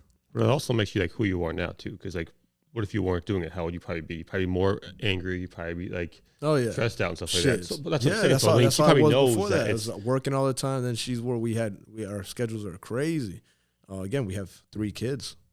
I love my family to death, but it's a lot. It's a lot. So this is like I said, it's like that's why it's like therapy to me. I come here, I teach the kids program. My middle daughter is in the program. My oldest was in it. She's in high school now. Oh wow. Yeah, but we're talking. They started in winter of 2017, so 6 months after the team's already been. We're already set up in Springfield. They started, and she did it for about a year. She even competed. That's another. We're talking about highlight moments. So yeah, I remember that. Yeah, I remember. So for sure is that team tournament, the Fuji Albany, April 2018. But then other moments that are up there is seeing my oldest daughter compete in a match in Connecticut, Fuji Naugatuck, and seeing my brother compete as well. So my brother Felix, who's again, he's training like once a month at best. Shout out Fee though. Yeah, he's a character. The OGs know him because he's a character. Bro. He took a big break, and I applaud him for this because he made his way back. Some people that take an extended break as he does, like you see a month, 2 months at a time, right, Daniel? Oh yeah. And then they come back, and it's like, I've been training for 8 years, but I've taken 2-month breaks like 17 times. Yeah. But my brother took 2 years, like 2.5 years. Oh wow. Yeah, he stopped shortly after that tournament that we're talking about, the first team tournament. His job, sent him down to like Farmington. He's a one of the heads now for Crump, a life insurance company down there. But the opportunity arose with COVID. He was set up remote, so he's out in Windsor, so it's not that far from here.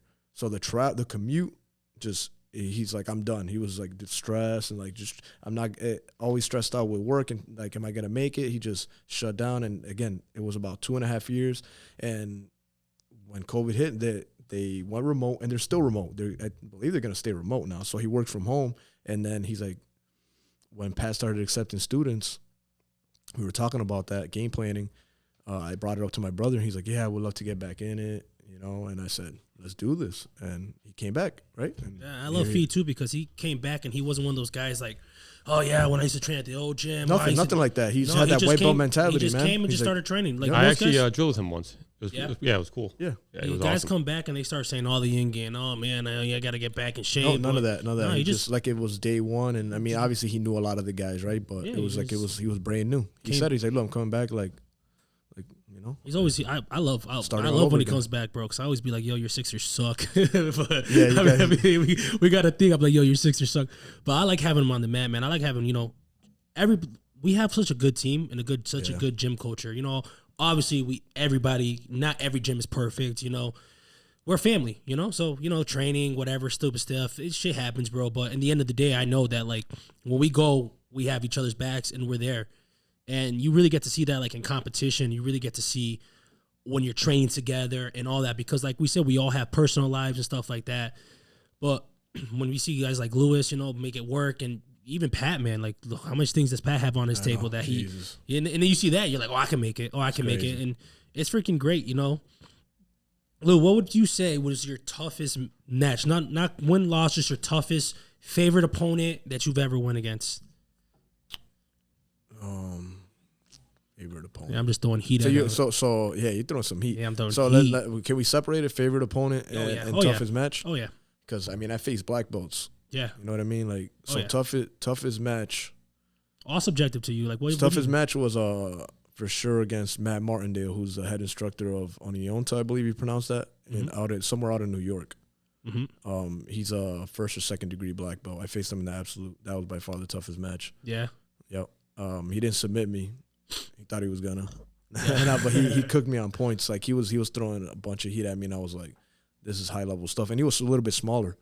Yeah. He was 145 at the time. I think he's competing now with like 155. He bulked up a bit, but I mean, the guy's probably was Pat's height. So like I towered over those him. Little guys, bro. And I'm a 170 pounder, but a solid 170. Yeah. This is the lightest I've been. But for a lot of these tournaments, like you said, I'm floating around 174, 175, and I'm shedding that little by little. I'm not cutting weight, but I'm shedding that, and I'm making sure I'm getting to 170. So I'm at the top of the 170 weight class.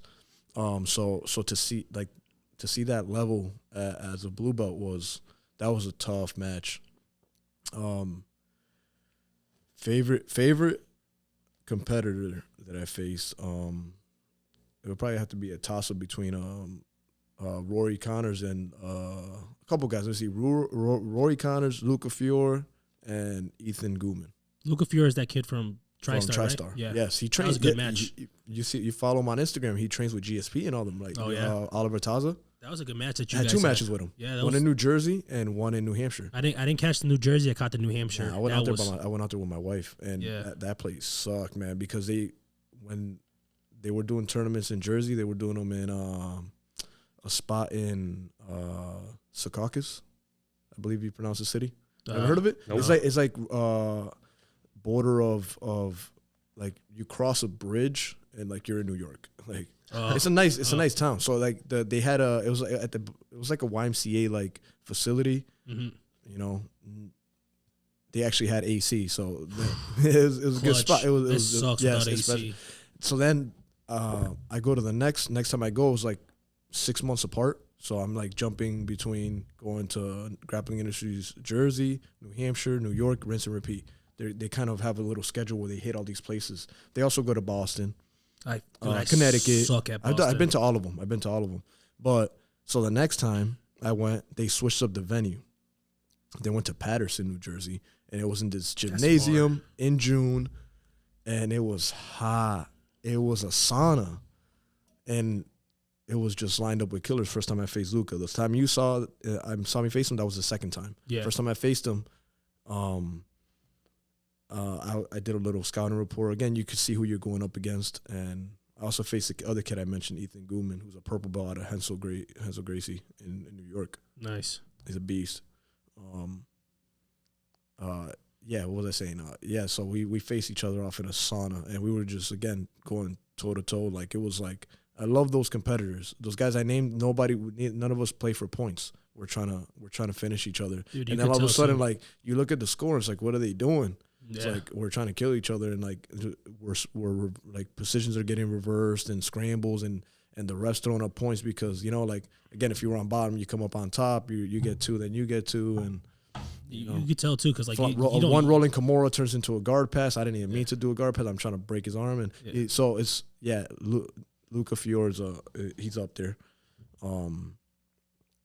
Those three in no order. There's a lot of other guys. So, dude, the inside joke is about Luis is like that story that Mike was telling me how you went to Bellator with him, and he was like, Mike, yeah, and he was like, yo, that's MVP right there, and you were like, who? And so Mike was Michael Venom Page. Yeah.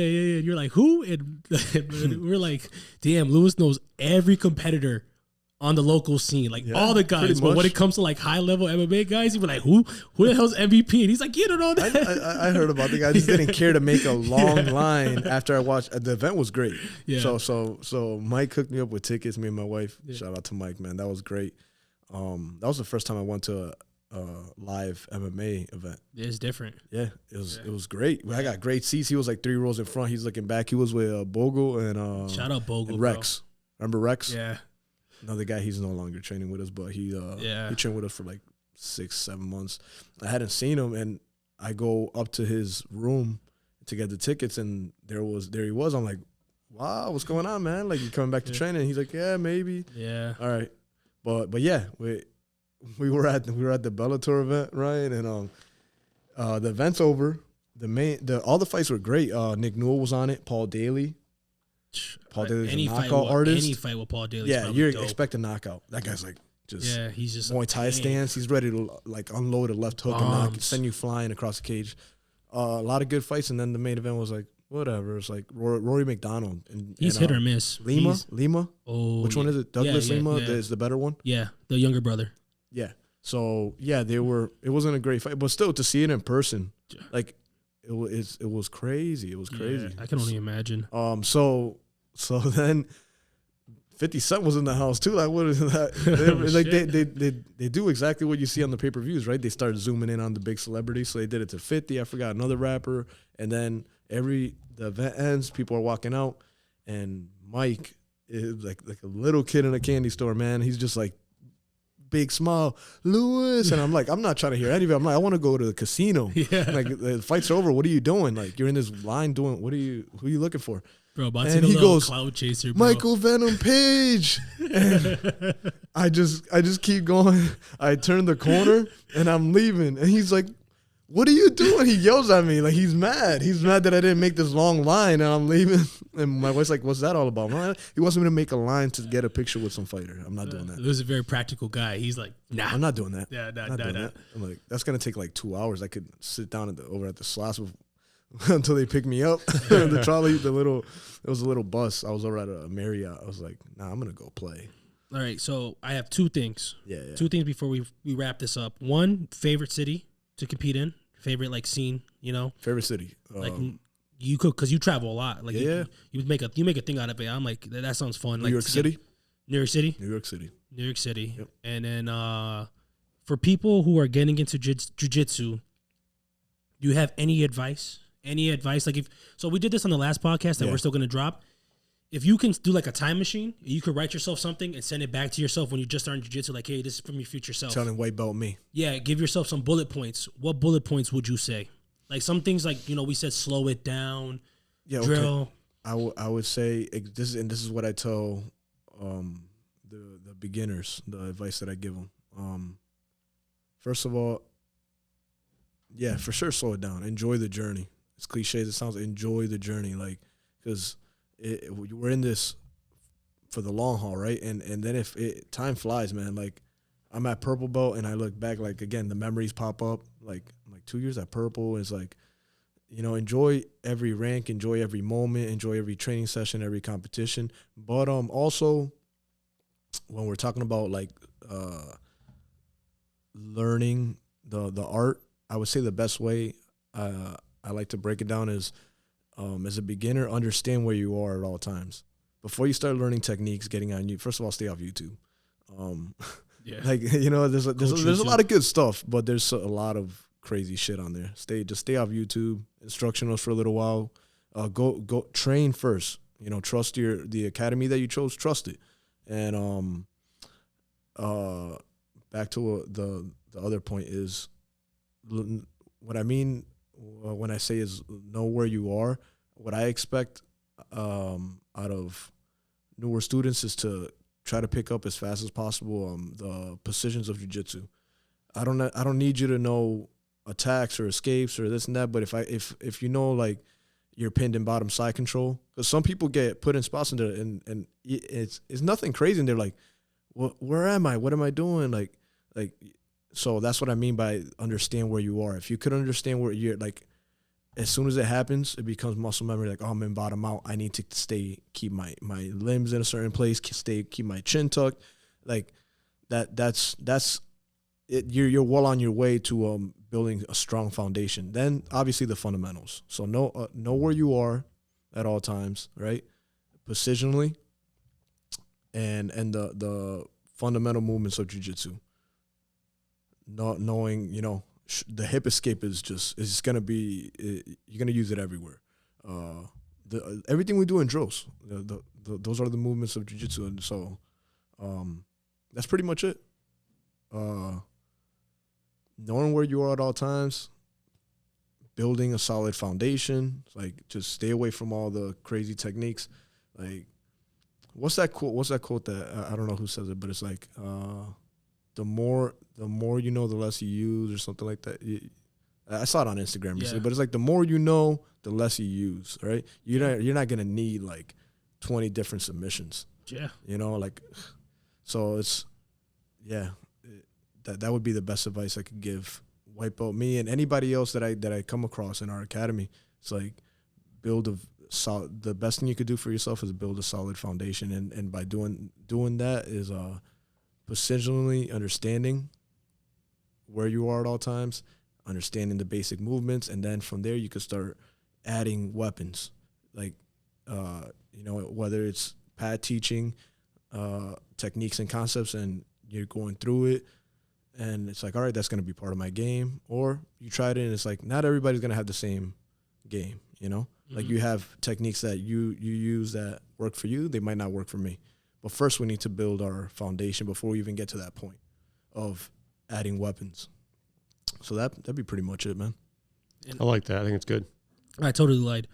If somebody comes up to you and goes, "Hey Lou, you competed 140 times. I'm thinking about competing my first time. What advice would you give them?"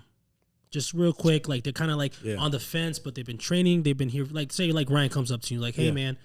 So Ryan comes up to me. Any advice? Any advice you can say? I'm thinking about competing. I'm a little on the fence. Any little advice or anything you can give me? Man, I look up. I see what you're doing. Yeah, I would say definitely don't be on the fence. Do it. Sign up, and then I would tell them the nerves are definitely going to be there. It's different for everybody. You're going to be nervous. You have to be there to experience. If you haven't done any combat at all, I boxed as a teenager, and it still didn't prepare me for like being out there alone. I don't care how many sports you played. You were at the big stage in college, in basketball, football, whatever you did. It's not going to prepare you to be out there, one-on-one with another person that's going to start getting a hold of you, and you're going to go to the ground. Like the first time, there's going to be nerves, but just control those nerves and enjoy the moment. But definitely go for it. Everybody I feel should compete. Pat says it, and I stand right by him with that. Like, I feel everybody should compete at least once. It might not be for you, but you never know until you get out there and do it. So I wouldn't, if somebody were, like, let's say Ryan, we were having a conversation, he's like, I'm thinking about it, I'm that guy who'll tell him, do it. Don't think about it, just sign up. Challenge yourself, and we'll take it from there. Absolutely. Talking about that real quick, like we're talking about Skinny, and he was all in from the beginning. He was supporting everything, right? But it took him a few months to get into competition. He's like, I want to do it.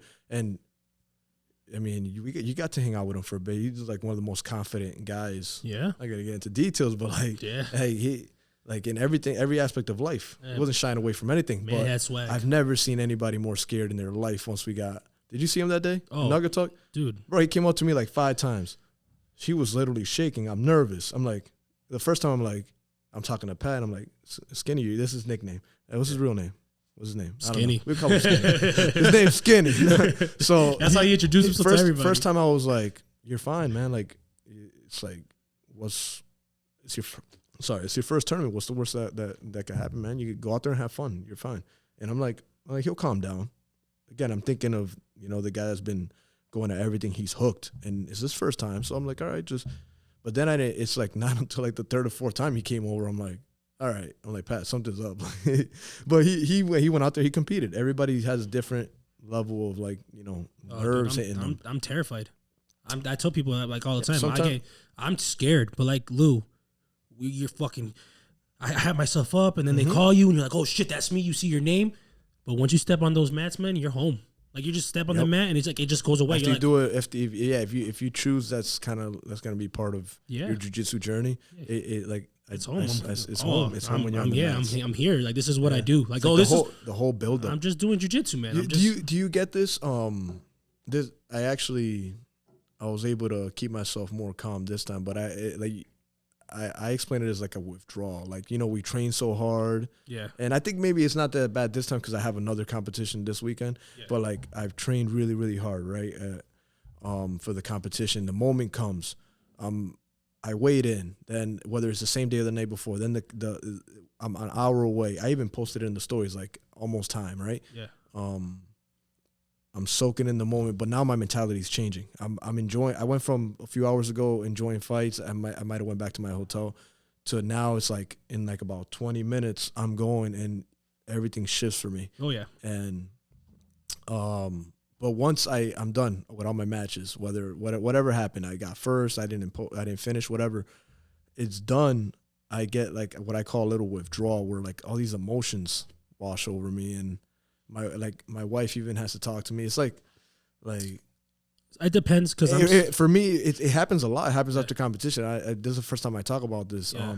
I feel like there's like this emptiness for some reason. Like I want to stay in that moment. Yeah, no, that whole. It's a high.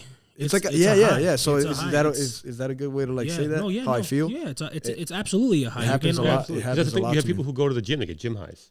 Yeah, you know, so it's just like this is your thing. This is what you live for. So I guess it's because it's that high for me. Yeah, that after I'm done, like it hits me pretty much like after I leave the venue and I'm driving home or dude, that's for me. I'm sorry. No, go ahead. But for me, that's when I most feel alive out there. Win or lose, I'm out. Like you're so you train so hard for something, and then you go out there.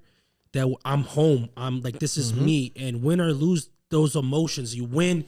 Oh, I was so scared, nervous. My technique. You lose. You're like, it sucks. But you're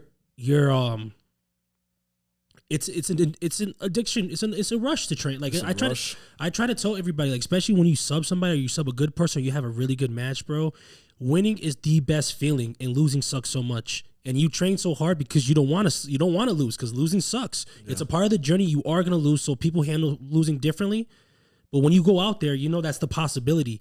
So I don't pray for wins or losses. I pray for my health. Like I don't want to get injured. Whatever happens is what happened.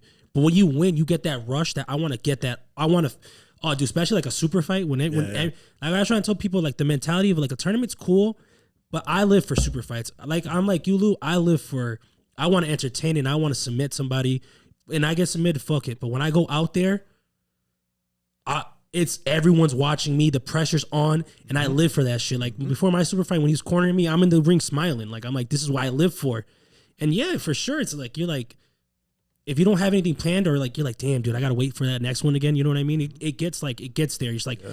I can't explain it. If you're like a competitor, if you're a competitor, you get it. You know it. Yeah. You're like, this is, everyone has their different reason for why they compete. But when you're out there, you're at home, you're on the mat, you find out who you really are.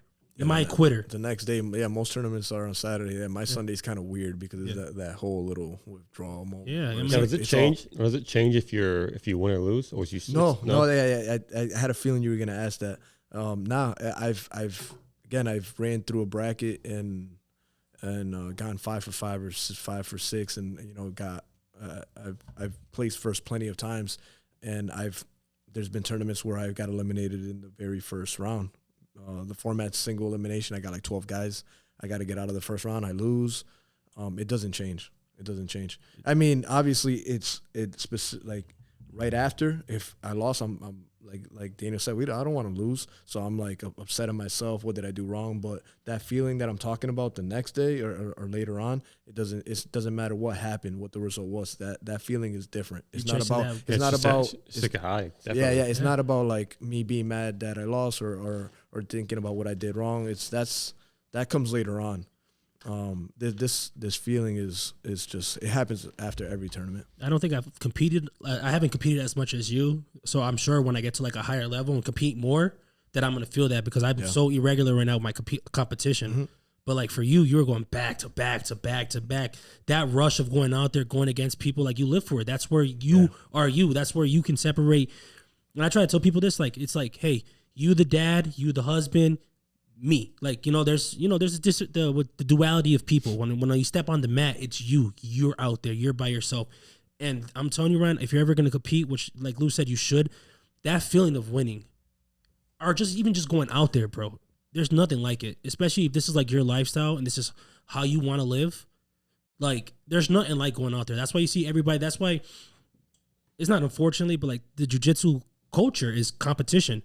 Like for some people, they don't even think about competing. But as soon as you start doing jiu-jitsu for like 3 months and you start looking good, everyone's like, yo, so when you go compete, what? When you can compete, you do it. And when you told me, I'm looking at Ryan like, yo, so Ryan, what's up? When you gonna get out there? You're like, compete? what? That's just the lifestyle. And then some people, for them, they get hooked. Like it feels so good to go out there, bro. It's just you are you. You know who you are.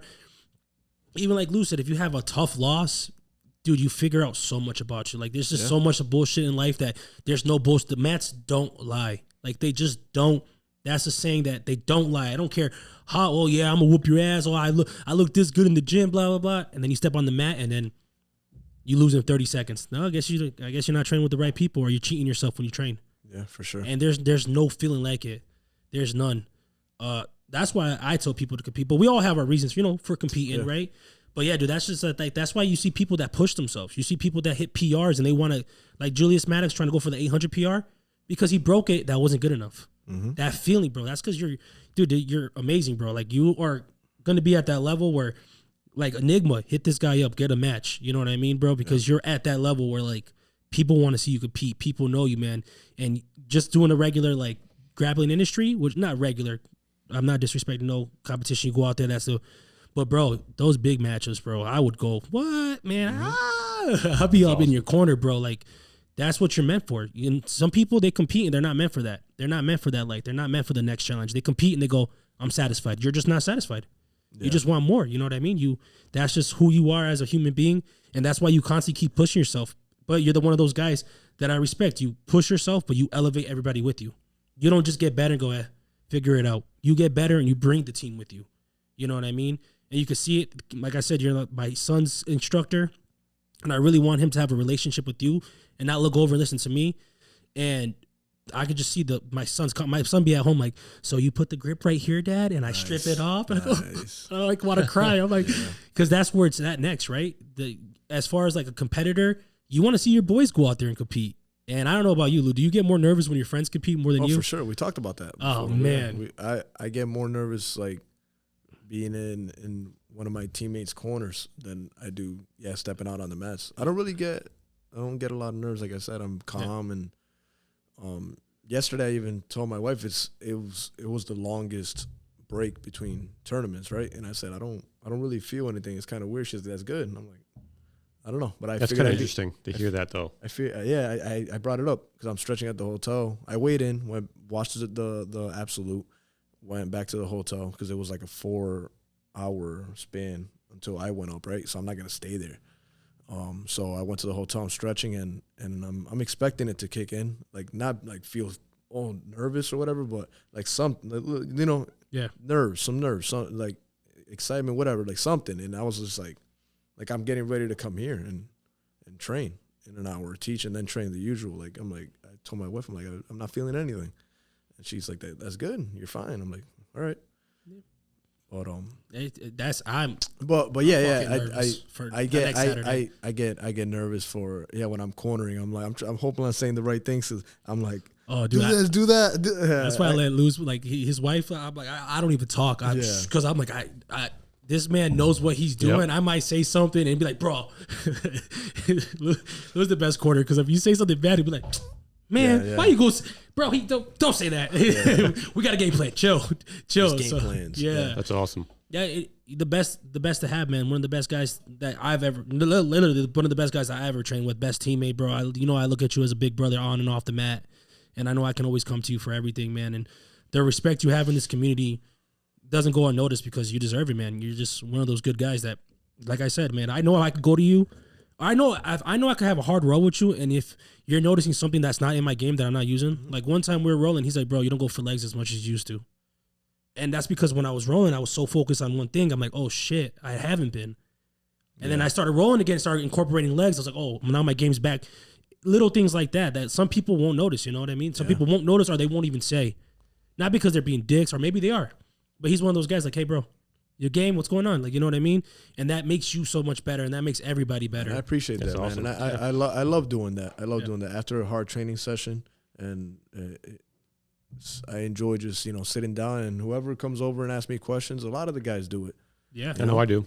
You know, yeah, I'll stay there talking to you all night, man. I We love have. training, and we do it all the time, right? All the time. Like we finish open mat and we're talking, and 2:00 on a Saturday, Yeah. like, dude, yeah, it's like damn, 2 hours passed, and we're just talking jujitsu and life, and it's the best, man. Yeah, It's like, we got to get out of here, man. Like, yeah. Pat's like looking at us like, yeah, That's hilarious. Pat, we'll close, bro. Oh well, yeah, or when he asked me to cover, right? Yeah. Like, I'll cover everything, but I'm definitely covering Saturdays. Oh, dude, it's the best. When So, I Lewis got you on covers, Saturday man, because I stay open till like 3-4 o'clock. That's awesome. yeah, it's the best. I'd be like, we don't have to leave, man. I tell the guys, I'm like, hey, this Saturday I'm covering class. They know open mat's gonna stay open late. You could tell too, because guys will take it easy.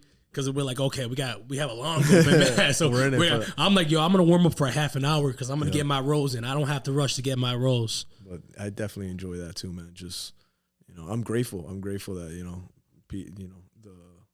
this is a family to me.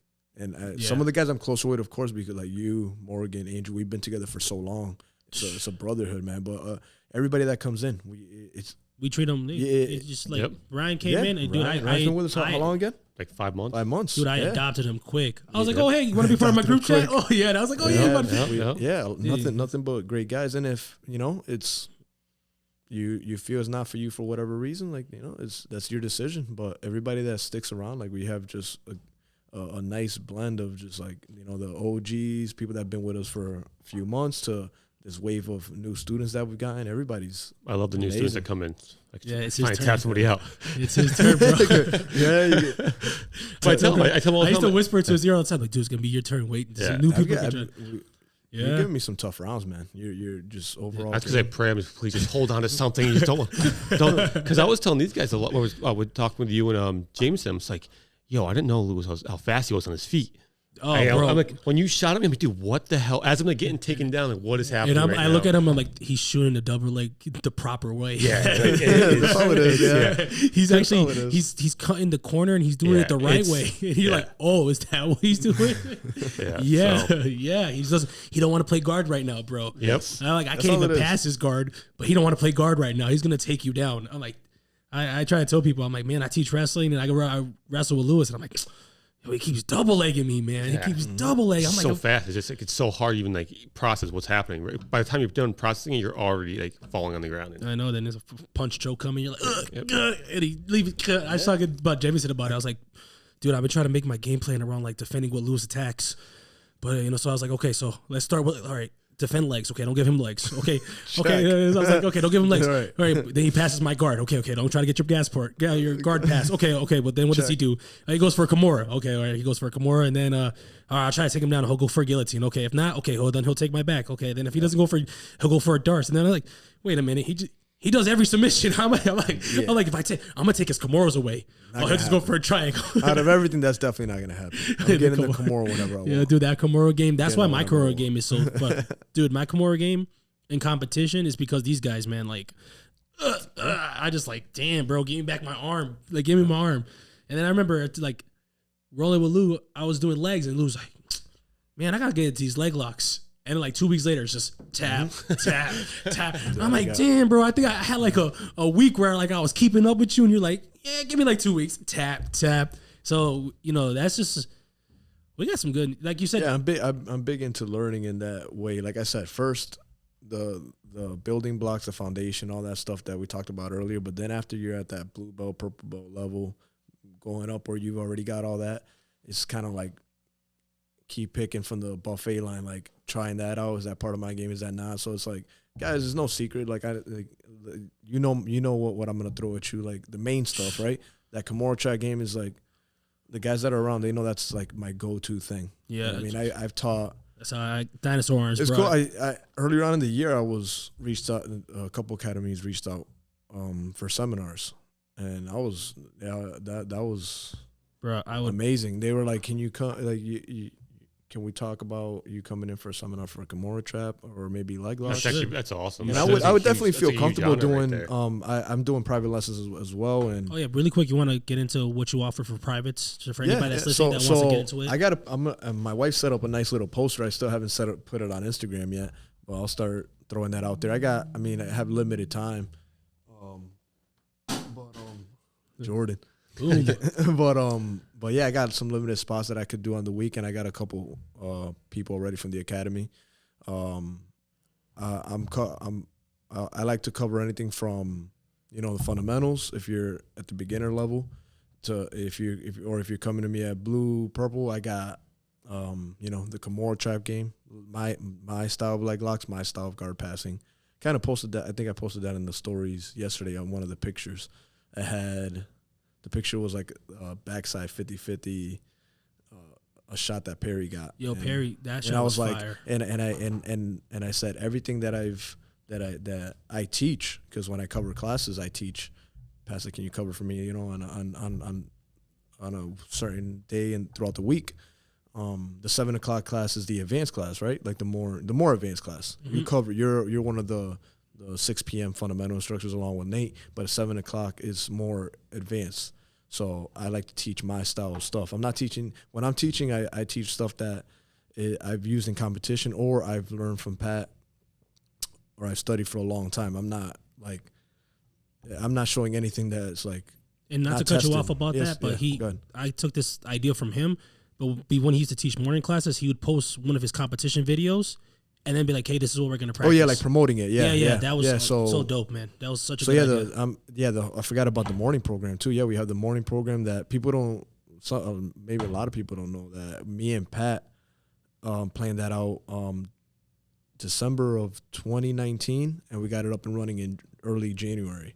And me and him were the instructors, and then COVID messed everything up.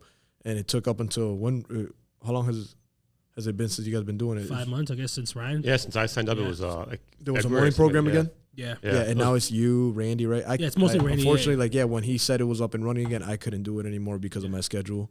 But yeah, me and Pat started that morning program. Mm-hmm. I used to go, which is great too, because like I said, I work nights, so it's sometimes it's hard to go to like the night classes. Yeah, I work overnights. I mean. So sometimes it's like that's why I go back and forth. I'm going to go to the day class or the night class. So I like having the variety of classes. But yeah, since I had that set class in the morning, I would do what Daniel said. I would promote it by posting either a picture or a video of something that I've done in competition. Like, this is rubber. It's going to be rubber guard week, because we would do Monday, Wednesday, Friday mornings. So I'm like, while I'm teaching, when you come to class, it's going to be rubber guard stuff, and I would have something that I hit in competition. We're going to do knee cut passes, and I'll show like a nice pass that I hit in competition of that variation. Stuff like that, X guard. Oh, that's the Kimura trap. I knew sometimes Perry, I keep it basic. When Perry dropped photos, I knew you were going to be in it. I knew it. I was scrolling through his thing, and I was like, yo, Perry. Guys, shout out to Perry. He's at Perry.photography on Instagram. Yeah, he's got two. Perry 2099 is his personal one, and then Perry.photography. Perry G.photography, I think, is his other handle. He always catches competitors in their moment. He's amazing. Yeah. Doesn't charge. He was there all day yesterday. And he always, I knew, as soon as he posted pictures, I was like, where's Lou at? Lou at? Because I knew, and he's the best. Great guy. We went out to dinner afterwards. Me, Perry and his wife, and Daniel. Yeah, great person. Great person. So you offer a bundle for your privates. Yeah. So again, I just started doing that. I would just talk. I'm not going to throw numbers out there, but yeah, it's like I'm following the same criteria that Pat is doing. Mm-hmm. If you just want to take one, it's obviously it'll be a little X amount, a little bit more. But yeah, I offer bundles, and again, I got limited spots, but I got a few more spots available, and my privates are again based on the fundamentals of jiu-jitsu. If you're just getting started, you want to get kind of like that extra training in, build your game up a little bit faster. I got you there, and for the guys at the intermediate level, like blue belts, I got Ryan Santiago, right? Mm-hmm. He's got a bundle playing with me, and we've been working a lot of Kimura trap, and he's showing in his game. I'm about to find out. Kimuras everywhere. So Kimura trap stuff, leg locks, guard passing, the 10th planet system. Yeah. Let's touch on that real quick. Yeah, like in the old academy, we would do the warm-ups was like mandatory. And I don't think Ryan's like, what? Like the 10th planet warm-ups. Like the OG guys, all the guys that were at the old academy, warm-ups. There's eight flows, right? With 4 categories, like warm up A's, Granbys, B's, Hail Marys, C's, pressure passes, D's, standing passes. Like, you knew every category. You knew each. There's 4 parts again to each of those. We knew up until what they call the white belt wall, because each flow got crazy. 4 parts to each of these categories. It's a lot, but yeah, you were expected to know a certain part of up to a certain part of these warm ups, Ryan. And the other thing I say too, like if you're in the 10 planar system, you got to have a good knowledge in the rubber guard game. I also, I feel like I have a good amount of knowledge in that.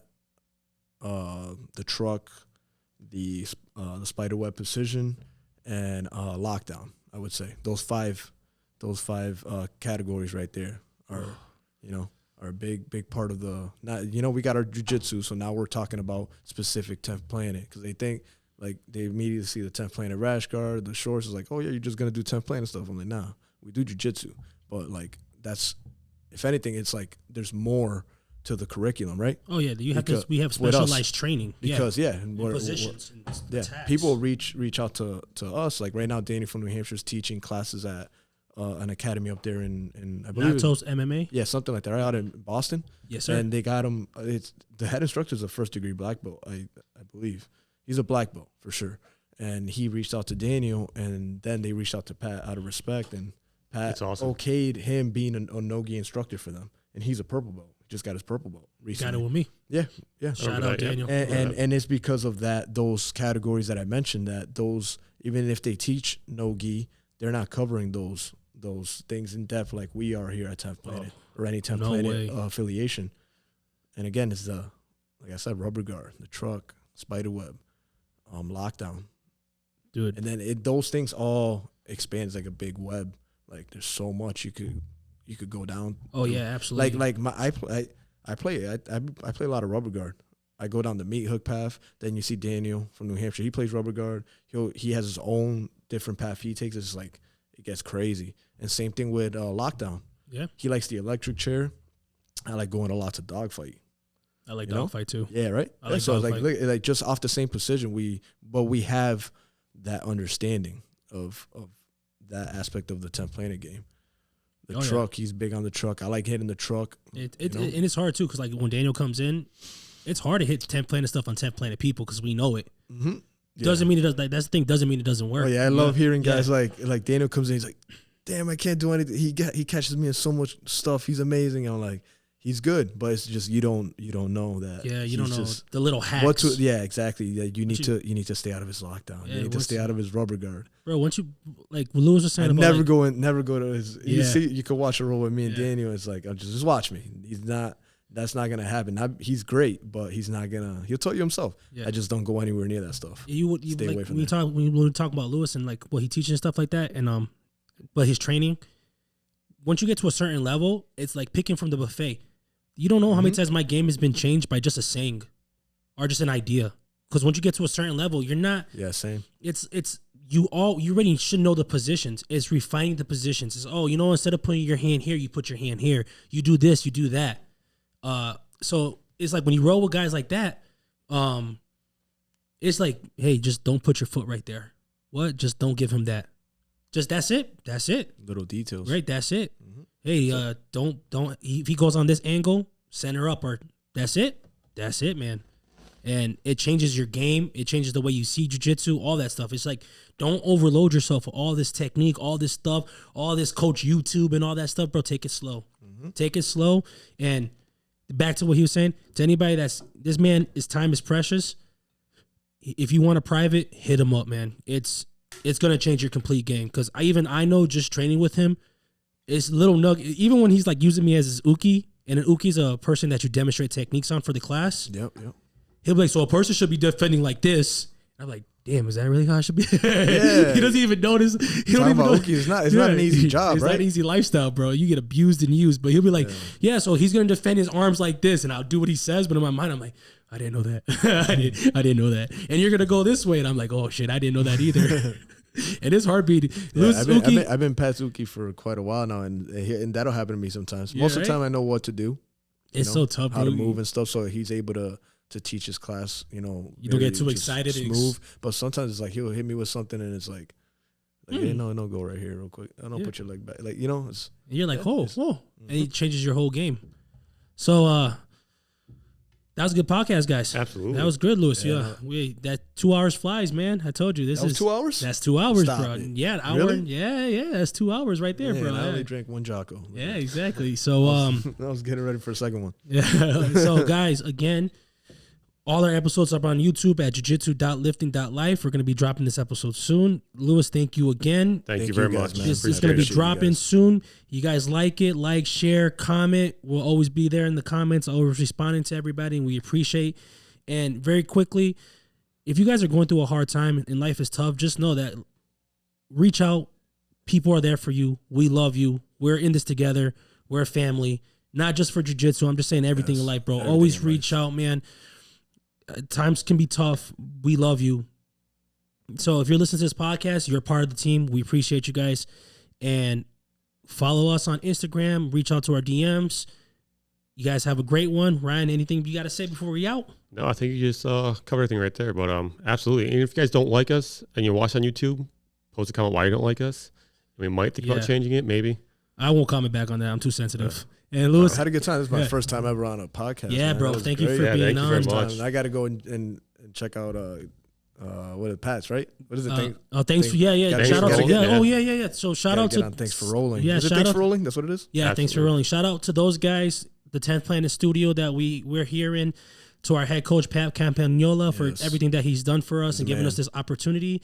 And guys, because this is what we said we're going to work on, and we still aren't that good at it. And Luis reminded us, we are at 10 Planet Springfield and 270 Main Street in Agawam. Yes. Come through, train. If you guys are thinking about doing this podcast, one requirement is we want to roll with you before you come on. We want to roll with you. We want to get to know who you are, and then drop on the podcast.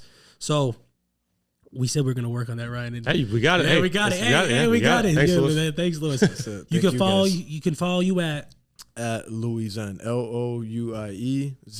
Only on Instagram. That's the only social media I have. I don't have anything else. Hit him up for privates. Hit him up for seminars. Get this guy, bro. He's gonna be blowing up. He's gonna be getting matchups. You know promotion I'm talking about. Get my boy a match. All right, guys, we're out. Hey, everybody. Welcome back to Jiu Jitsu Lifting Life Podcast. And before we begin, I want to take a brief moment to reflect on 20th anniversary of 9/11. On September 11th, 2001, thousands of people lost their lives due to a terrorist attack. The people who were there or were old enough to remember the tragedy of that day can tell you exactly what happened, where they were, what they were doing, and how they felt. I'm one of those people. But this day isn't about me. It's about the good people who woke up and were expecting to go through their daily routine. Yet that was taken from them. To this day, on the anniversary of 9/11, I take a moment to reflect on what occurred. This year I came across a quote from Wallace Crowther, also known as the man with the red bandana. Crowther said to a group of people he was saving, "Everyone who can stand up now. If you can help others, do so." If you haven't heard the story of this brave man, please look it up. Crowther, age 24, died saving people's lives that were trapped in the towers. He wasn't a firefighter, he wasn't a cop or a first responder. He was just a man that wanted to help do his part and to save as many people as he could, which he did. I believe we can all take a page out of his book and all those other countless heroes who put their lives on the line to save someone else, especially to this day. This doesn't mean that you have to do something heroic. It doesn't mean you have to sacrifice your life for someone else, but maybe take a moment to be more considerate of others. Look past yourself and your own beliefs to let someone who doesn't share your thoughts or ideology not get the best of you. Take a moment before reacting to a situation that upsets you and step back and really think about what just happened.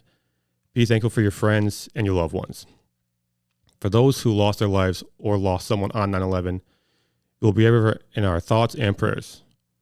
For my first responder brothers and sisters, you're loved and honored every day.